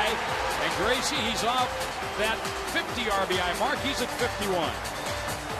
He didn't waste any time. First pitch he saw from Belisle, he just rips it into left field. And the Diamondbacks starting to lay it on the Colorado Rockies here on this Sunday afternoon. 6-0 D-backs. And here's Montero. Let's eat. Well, yeah, tacos. Sounds good to me. Taco Bell, every time he scores 6 runs. Tomorrow. At participating locations between 4 and 6. With the purchase of a large drink, is that correct? You got it. Montero takes low. Well, the offense now in the last 2 games to this point, not 2 games complete, 18 runs, 24 hits. Kirk Gibson was asking for some offense, boy. Has he gotten it in back-to-back games? Since we don't leave tomorrow until around 5:30, yeah. Greg, we can stop by Taco Bell and grab some tacos, bring them on the plane with us. That's right. Just be the right thing to do. Don't have to eat that airplane food.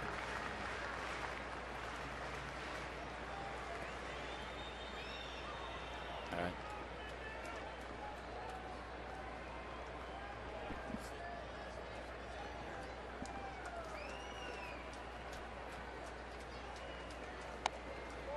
Montero takes it away. Well, every time a Diamondback hits a home run this season, Fulton Homes will donate $150 to the Central Arizona Mountain Rescue Association. I like the fact today the Diamondbacks have not homered, but they've manufactured 6 runs on 10 hits. 6 runs on 10 hits, exactly. There have been productive outs. They've hit with runners in scoring position. It's been an exciting brand of baseball. Young gets back. Chris has got a stolen base today. Upton's got a steal today. Upton's doing everything right now. He's selling popcorn in between innings. He might as well just give the signs over there while he's at it. Here, Matty, I'll take it from here. He made a great read on a ball with the infield in, hit to the second baseman and scored. And that's a really big play in this game as well, Greg. That kept the momentum on the Diamondbacks side. A lot of things like that go unnoticed. Not by, of course, Kirk Gibson or the others, but that, the home runs are what are going to get the right. Of course, home runs are sexy. Yeah. Home runs are those are on all the late night highlight reels. But it's plays like that that won't be. That's a hustle play. Yeah, they won't be on the highlight reels, but boy, they help you win ball games, and they really set a tone. And that young man is playing at another level right now. 23-year-old, that's the leader of the ball club. That doesn't happen very often. He's put him on his back here. Doggone right he has. And he's going to have to continue to keep this team on those big, broad shoulders of his. Go ahead and hop on, boys. We lost one of our comrades in our shortstop, but go ahead and hop on. 3-2 on Montero. And a ground ball past the pitcher.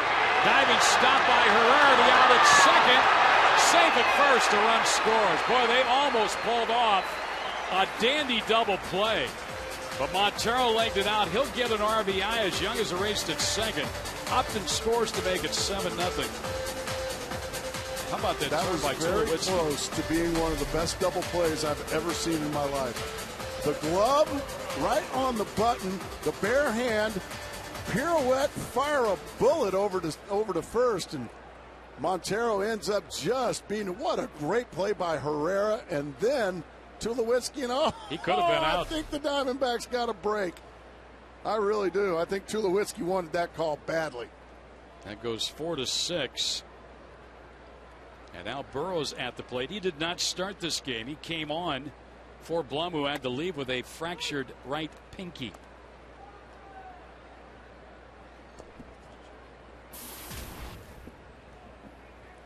Burrows has an RBI. Fielder's choice. It scored Upton back in the 5th. Montero now with 6 RBIs over the last 2 ball games. There's a line drive hit on the hot. Nice play, Herrera. And he'll throw on to Helton for the out. Side retired. Diamondbacks get a couple of more. And They add, despite this terrific defensive play, turned in by the Rockies, almost 2, maybe 2. Didn't matter. Diamondbacks got 2 and lead at 7-0.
Back here to Chase Field in Phoenix. Greg Schulte along with Mark Grace. And as part of our Fox Sports Supports charitable initiative, we're proud to wear pins during our 2011 MLB on Fox Sports Arizona season to support Stand Up to Cancer and their work to find groundbreaking research that helps accelerate treatment to patients. For more information, please visit standuptocancer.org/Fox Sports.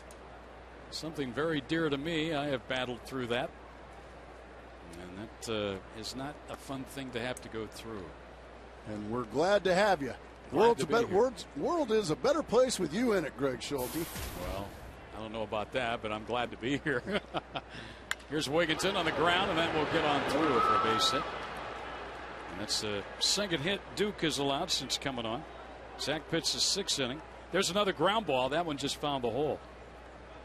Yeah, the Diamondbacks were really playing Wigginton to the pull side, and he just swatted it what would be in normal shortstop position, but it got through for a base hit. And again, it's Ty Wigginton.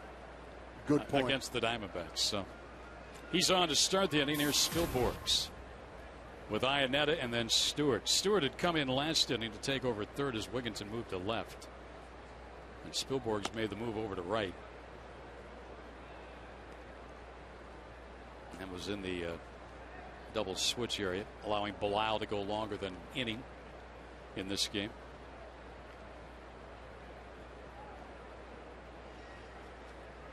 Line drive and caught by Roberts. No, he didn't catch it.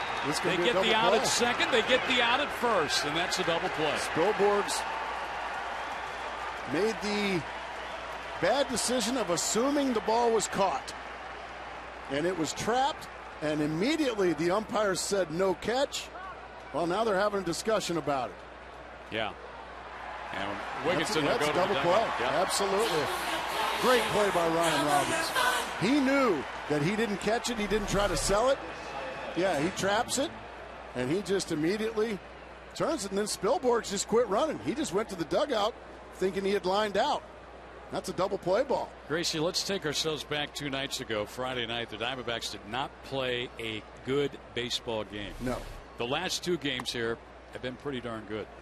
It's been very good defense. To this point. They've just played fundamentally sound baseball. It's an old school way of playing baseball.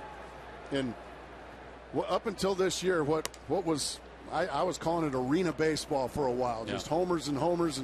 And like I said, fans like home runs. Yeah. I like home runs. They're sexy and they're impressive. But the Diamondbacks have just played good, solid, fundamental baseball. They've hit with timely hitting. They've pitched so well. Once again, Mike Owings and Zack Duke now taking their turn. in what's starting to become a pretty strong rotation. And going into that San Diego series now, you're going to go, and it's a big ballpark. Padres playing better, and they're hitting better. They've pitched well all season. There's a fly ball to center, but the Diamondbacks are going to go with Saunders, Kennedy, and Hudson in that 3-game set at Petco. Duke, another scoreless inning as the Padres turned away. The Rockies turned away. We'll turn the Padres away starting Tuesday night. 7-0 defense.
New Rapid Rewards, unlimited rewards seats, no blackout dates.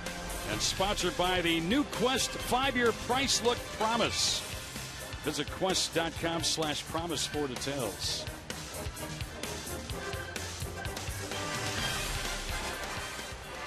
Celebrate the 2001 World Championship with a reunion weekend presented by Gila River Casinos. We'll kick it off on Friday, September 9th with Throwback Jersey Night. And on Saturday, September 10th, 25,000 fans will get the 2001 World Championship replica ring courtesy of Chase. Get tickets and all the information about the reunion weekend at dbacks.com/reunion. Boy, I'm looking so forward to that weekend. That's going to be fun. I'm looking so forward to seeing the boys again. Yep. You know, getting reacquainted and, well, you know what we do when we all get together. We just have fun. Well, not only have fun, but we have fun by talking about just how good we were. The amazing thing about that 9th inning, 14 pitches. Isn't that amazing? That's all it took. Wouldn't you like to relive that again? I mean, it happened so fast. I'll tell you what, it was one of the most gut-wrenching, but yet, looking back on it, one of the most gratifying. I mean, my ulcer was having a baby. Well, I know we were in the booth next door. Of course, you're radioing it then because you're not televising. And I was working at the time with Jim Traber, and we kind of looked at each other after the Yankees went out against Randy Johnson in the top of the 9th inning. And we're thinking, we go all this way to the 9th. Rivera had struck out the side in the 8th, and it's not going to happen. Some guy by the name of Gray started the inning in pretty good fashion, and we kind of rolled from there. And all it took was 14 pitches to walk Mariano Rivera and the New York Yankees off right here on this field 10 years ago. Yeah, it's hard to believe, isn't it? 1-1 the count on Ryan Roberts as we get to today, 2011. Roberts a hit, and it's fouled out of play. Diamondbacks 10 hits in this ball game. 8 of those and 5 of the 7 runs against Ubaldo Jimenez. The other impressive thing here, after being turned away the first 2 innings of this ballgame, the Diamondbacks have scored in the last 4, and 3 crooked numbers up there. Yeah, that's how you win. When you can score 4 and 5 times in a game, you're going to be tough to beat. Foul. Because that just means you're constantly putting pressure on the opposing defense. You're constantly got the opposing pitcher in the stretch. Yep. Somebody made a nice catch here. Oh, heck of a play. Just kind of stand up at the last second. Right over those wonderful pistachios. Roberts a foul at the plate. Giants are hanging on. They are leading 2-1. And they are coming to bat at AT&T Park. The Giants are bottom of the 8th inning, leading Milwaukee. They're just going to be so tough to catch. They just don't give up any runs. Yeah. Another 2-1 ball game. Another chopper. There you see the standings. Diamondbacks hoping to put another game between themselves and the Rockies. Would like to cut a game from the Giants. Gibby was asked about, do you get frustrated with the Giants seeming to win all the time now when you win or you don't? There's a swing and a miss by Roberts. You're not really gaining now. You're staying at 4. He said, you know what? We can't worry about the Giants. We just have to take care of our own business and kind of go from there. He said he admitted he does scoreboard watch. Well, sure. Everybody does. You know what, Greg? And when I played, and even now, I'm scoreboard watching it in April. Yeah. I mean, I want to see how the other teams in the division are doing. And it's just, it can get frustrating because, let's just face the facts. The Giants are a very good ball club. Yep. They got one of the best pitching staffs I've ever seen. And they seem to get the timely hit all the time. They've got a heartbreaking offense. Yep. They find a way to break your heart late in the ball game. We mentioned earlier the Diamondbacks have got 6 players with over 40 RBIs. Mm-hmm. The Giants have 1. 1. But they just don't give up runs. 2-1 the count. That guy is closing in on 60 now. Justin Upton. As he's picked up 9 RBI over the last 2 games. 6 last night, 3 today. And speaking of scoreboards, this stadium has got the best out-of-town scoreboards in baseball. I agree. Left field and right field, you can look either way, and all the games are up there. And they're vertical. Yep. And they're just listed. Now everybody, all the broadcasters always comment. You can look left, you can look right, and those are the scores. We looked at left field, there's down the right field. So no matter where you're sitting in the stadium, you can see the out-of-town scoreboard. Yep. And they update themselves quick.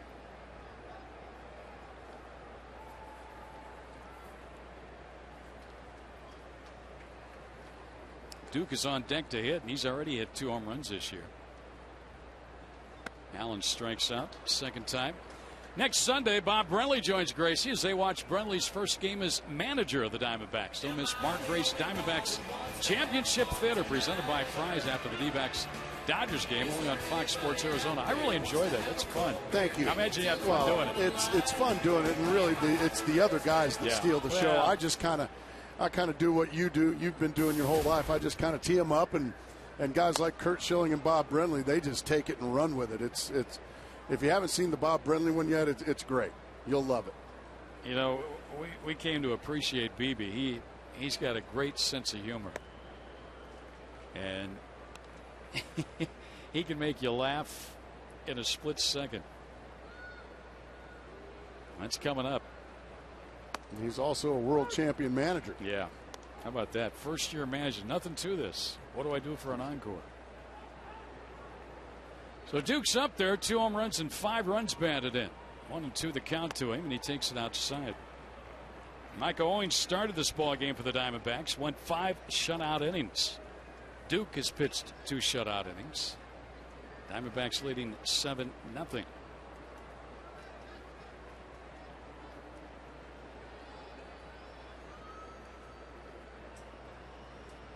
And a foul back. Yeah, this will be an up the California coast trip for the D-backs. San Diego, LA, San Francisco. Looking forward to it. Let's check the weather. How's the weather in San Diego? I thought I saw. We have a day game on Wednesday there. I think I saw 69 for a high. No kidding. Yeah. Actually, like might have to pack something with long sleeves, huh? I usually going to San Francisco. You know you're going to have to. I usually put a jacket in my suitcase and leave it there for the season. Not a bad idea. Just to have one in case. Duke chopper first base side, that goes fine. And speaking of the road trip, Tuesday through Thursday, Yeah, actually, that Thursday game is the day game. And the Dodgers next weekend, and then 3 big ones with the Giants before coming back home. And they'll start the homestand with the Dodgers. Duke sliced to left. He's not giving up his AB, is he? He's battling hard up there. Well, the Diamondbacks, one of the best hitting pitching staffs in the game. That's a new look. I haven't seen that one before, have you? Somebody's got to tell him he's got a taco on his head. Excuse me, son. Yeah. That's great. You having fun at the ballpark? No. Darren would wear it. Well, I think you're right. Man. Oh, look at Mr. Olay down there and making that play. Todd Helton. That was nice. A bolt off the bat of Zack Duke. Nice play by Todd Helton. 3 up, 3 down. First time today. Nice hands there by. Get out of the way. The Gold Glover.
Ford, Canyon to Shea. We can have some sites. We talked about this all homestand. We're showing you a lot of great sites around this great state of Arizona. Let's throw it over to Brad, who's got the latest on Diamondback reliever J.J. Putz. Yeah, thanks, guys. And the news is good. All systems are go. His second straight decent outing for AAA Reno. He pitched 1 inning, 1, 2, 3, a couple of flyouts, a strikeout, only 9 pitches. And the key today was he felt good, and that was what they wanted to see down there in AAA Reno. Back-to-back outings, and all systems are really good right now. He should be back with the club on Tuesday. First pitch swinging. Thanks, Brad. Ian Stewart fouled out of play, strike 1. And Gibby had said that David Hernandez will go back to the 8th inning when Putz is activated. The information on JJ. In the air. Shallow center. Young up to watch it, guys. Young. 1 out. 2 innings, 1 hit, 3 strikeouts. Only threw 9 pitches in his game yesterday, and 6 of those were strikes. And he went back to back, so. And that's what Gibby needs to see. Now, I'm sure David Hernandez, when J.J. Putz may need a blow, I'm sure David Hernandez will go right back out there for some 9th inning work, as that one grounded up the middle for a base hit. Dexter Fowler for the Rockies, their 5th hit. So Duke has given up 1 hit in now each of his 3 innings. And the batter will be Jonathan Herrera. Let's take a look at our Kia text poll and see how that's going tonight. Which achievement will not be reached again? 300 wins, everybody's guessing. Look at 3,000 hits, 1%. All will be reached, 34%. That's kind of where the category you were in, right? I'm thinking they all will again. There are a lot of good players that are young. And there's a lot of future left in this ball game. Yeah, no doubt about that.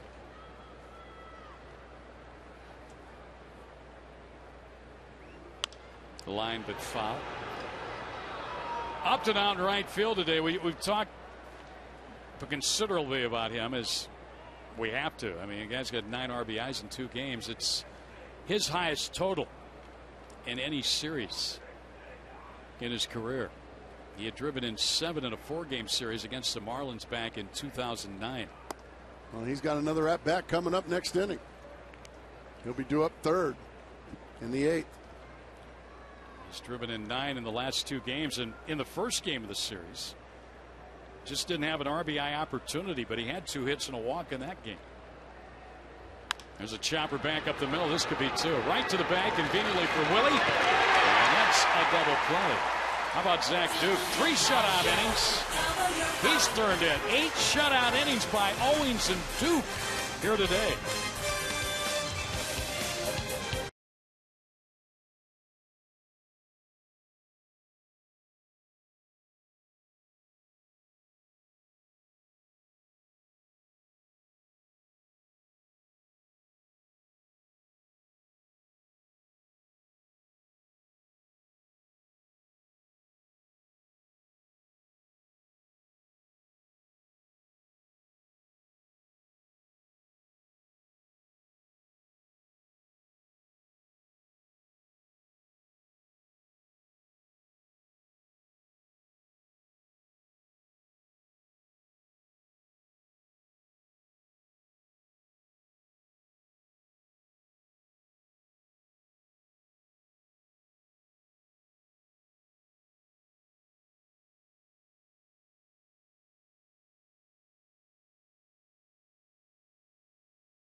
Southwest Autism Research and Resource Center, as they offer programs for adults with autism to provide skills for success. Learn more about how you can help by visiting foxsportsarizona.com and then click on the Fox Supports Arizona page. We'll go to the bottom of the 8th inning here. Diamondbacks leading 7-0. Houston Street must need some work. He's their closer. A very solid closer. One of those blown saves was against the Diamondbacks this year. Yeah, his first of the season. Is it me, or does Willie Bloomquist hit like 8 times a game? Seems like he's always leading off, doesn't it? And if he's held to 1 hit in the ball game, it starts a rally, and he scores a run. He's got 1 hit today, 1 for 4. And he started the Diamondbacks scoring in the 3rd inning.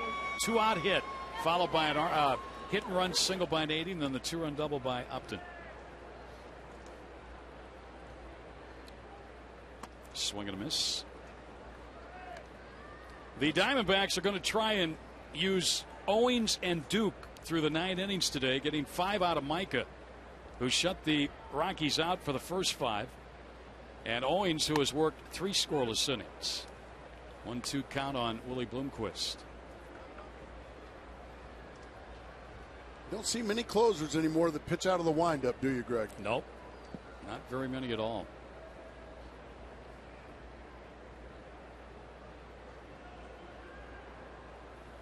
Diamondbacks are looking for their 9th shutout of the season. Wow. They had 3, all of last year.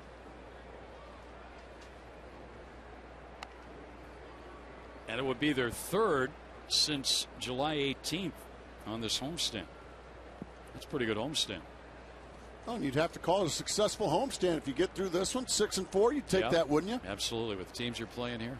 Well, and also, if you ask me, up until last night, you didn't play very well on this homestand in the 8 games prior.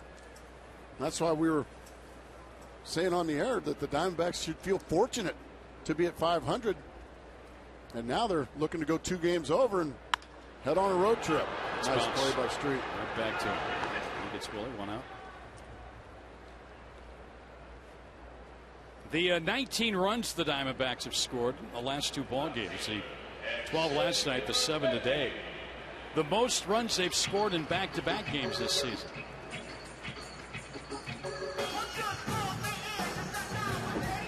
So impressive.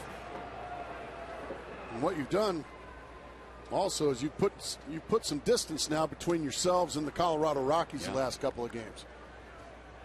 And that's what we were talking about when we were talking about these 15 games that you're going to play in the division.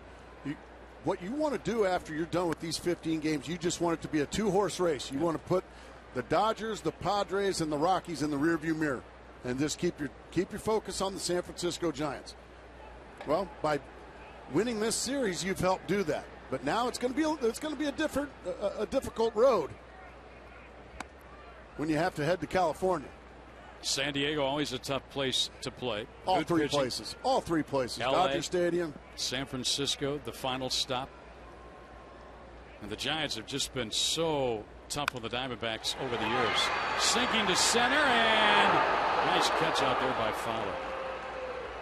And that would have been a 3rd hit of the game for Nady, who, despite the out there, had a productive day and a fill-in role. Wasn't in the lineup originally, but ends up scoring 3 runs, couple of hits, and hit by pitch. Exactly. He's been probably not your prototypical number 2 hitter, but he's had a very good game, as you said. 3 runs scored. He acted like a number 2 hitter with that hit and run single back. Exactly right. In the 3rd inning. Well, here's Upton, who's getting that next at bat, as you talked about. And he takes ball 1. Upton in this ball game, a walk, a pair of doubles, a triple, 2 runs scored, 3 RBIs, giving him 9 runs batted in over the last 2 games. And the average is right at 299. A little floater, that's going to get him to 300. How about that? He's broken 3 straight bats, and they've all been hits. You got to smile about that, Justin. Come on. Yeah, Flip it over. Flip it to 300. Maybe even 301. That's what I'm guessing. Come on. Stay with it. Stay with it. A 4-hit day today for Justin. There it is, 301. We were right. A 3-hit game yesterday. He is smoking, as Jim Carrey would say. That's exactly right, in the mask. You knew where I was going. Here's Young. Strike is called. Well, really, from doom and gloom after Friday's game, it's gone to bright, smiley faces here Saturday and Sunday. Exactly, and it just went final up in San Francisco. The San Francisco Giants have defeated the Milwaukee Brewers 2-1. So they hold serve. You know, and as much as you'd think, you're not going to gain again if you win this ball game, the Giants are thinking, geez, don't the Diamondbacks ever lose when we win? Good point. We can't shake them. And the Diamondbacks looking to go 8 games over 500. High water's what, 9? Yep.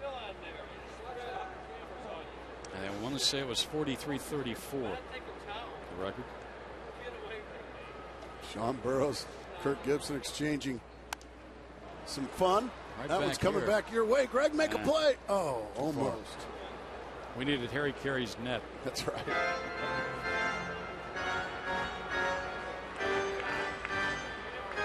Oh, 2 on CY, who's gotten a hit today and an RBI. And that was a big hit he got back in the 6th inning.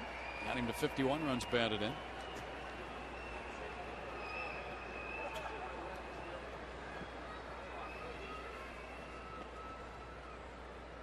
Upton just got his 4th hit of the ball game. He's at first, 2 down. And Young strikes out, and this inning's over. So we'll go to the 9th. Duke back out there trying to close out the shutout. Diamondbacks leading 7-0.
Energy All-Star Micah Owens. He was good. And then some. He was terrific, and he came through when the team really needed him most. He's been good all year, but I think this was his finest moment this year.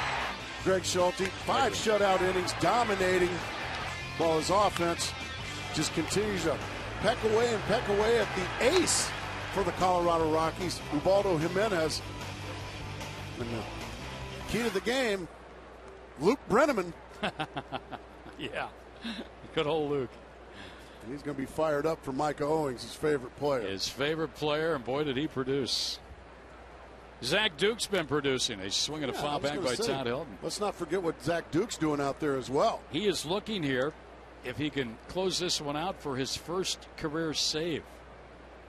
In a 7-0 game, he is trying to get through his 4th inning of work. And now home plate umpire Jim Reynolds has got to go back and retrieve the foul ball. That boy's got caught napping. Yep.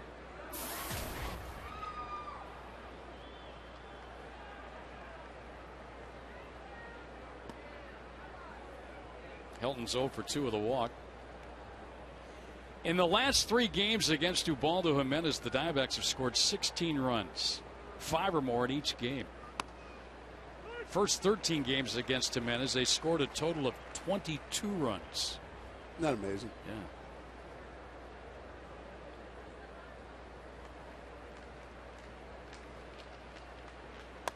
Outside. Duke, since he's come on, and he came on in the 6th inning, has allowed a hit in each inning. And he's gotten 2 double play balls. He's never really been threatened. No batter has reached second base yet. Just missed the outside corner, 3-2. Again, an injury in this game for the Diamondbacks today. Jeff Blum, a fractured 5th pinky finger on his right hand. A shot to center and on, and he's got it 1 out. Our Chaz Roberts cool play of this ball game, and almost, well, it was a terrific play, almost a double play, turned in by Herrera and Tulowitzki. They got a force. How about the flip with the glove, the bare hand, turn the full circle, and then throw a strike over to first? That would have been one of the best double plays I've ever seen, but Miguel Montero beat it. But it was still a cool play. Yeah, it sure was. Chaz Roberts cool play. Tulowitzki takes a strike. Tulo's had a hit today. 1 for 3 in the ball game.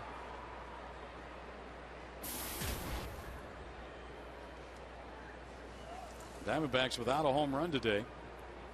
Only the 3rd time this season they've scored 6 or more runs without a home run. July 9th against the Cardinals, they lost that game 7-6. They won a 6-1 game back in May against the Padres without hitting the home run. So they didn't have to rely on the long ball today. But 7 runs and 11 hits have been more than enough thus far.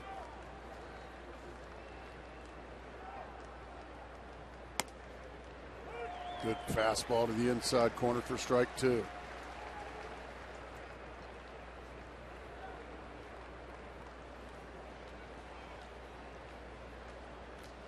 Duke's been very good here.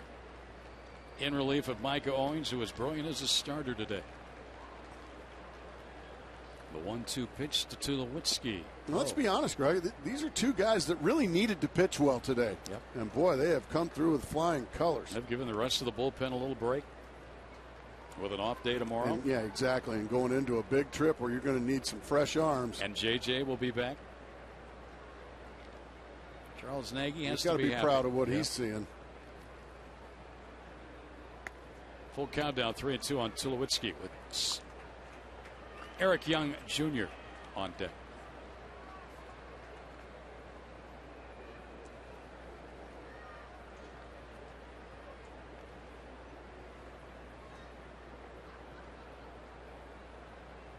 Ground ball to second. Another ground ball out here for Duke. Tulowitzki down. Well, the next series against the Padres, big ballpark. Mosley, Lupke, and Latos against Saunders, Kennedy, and Hudson.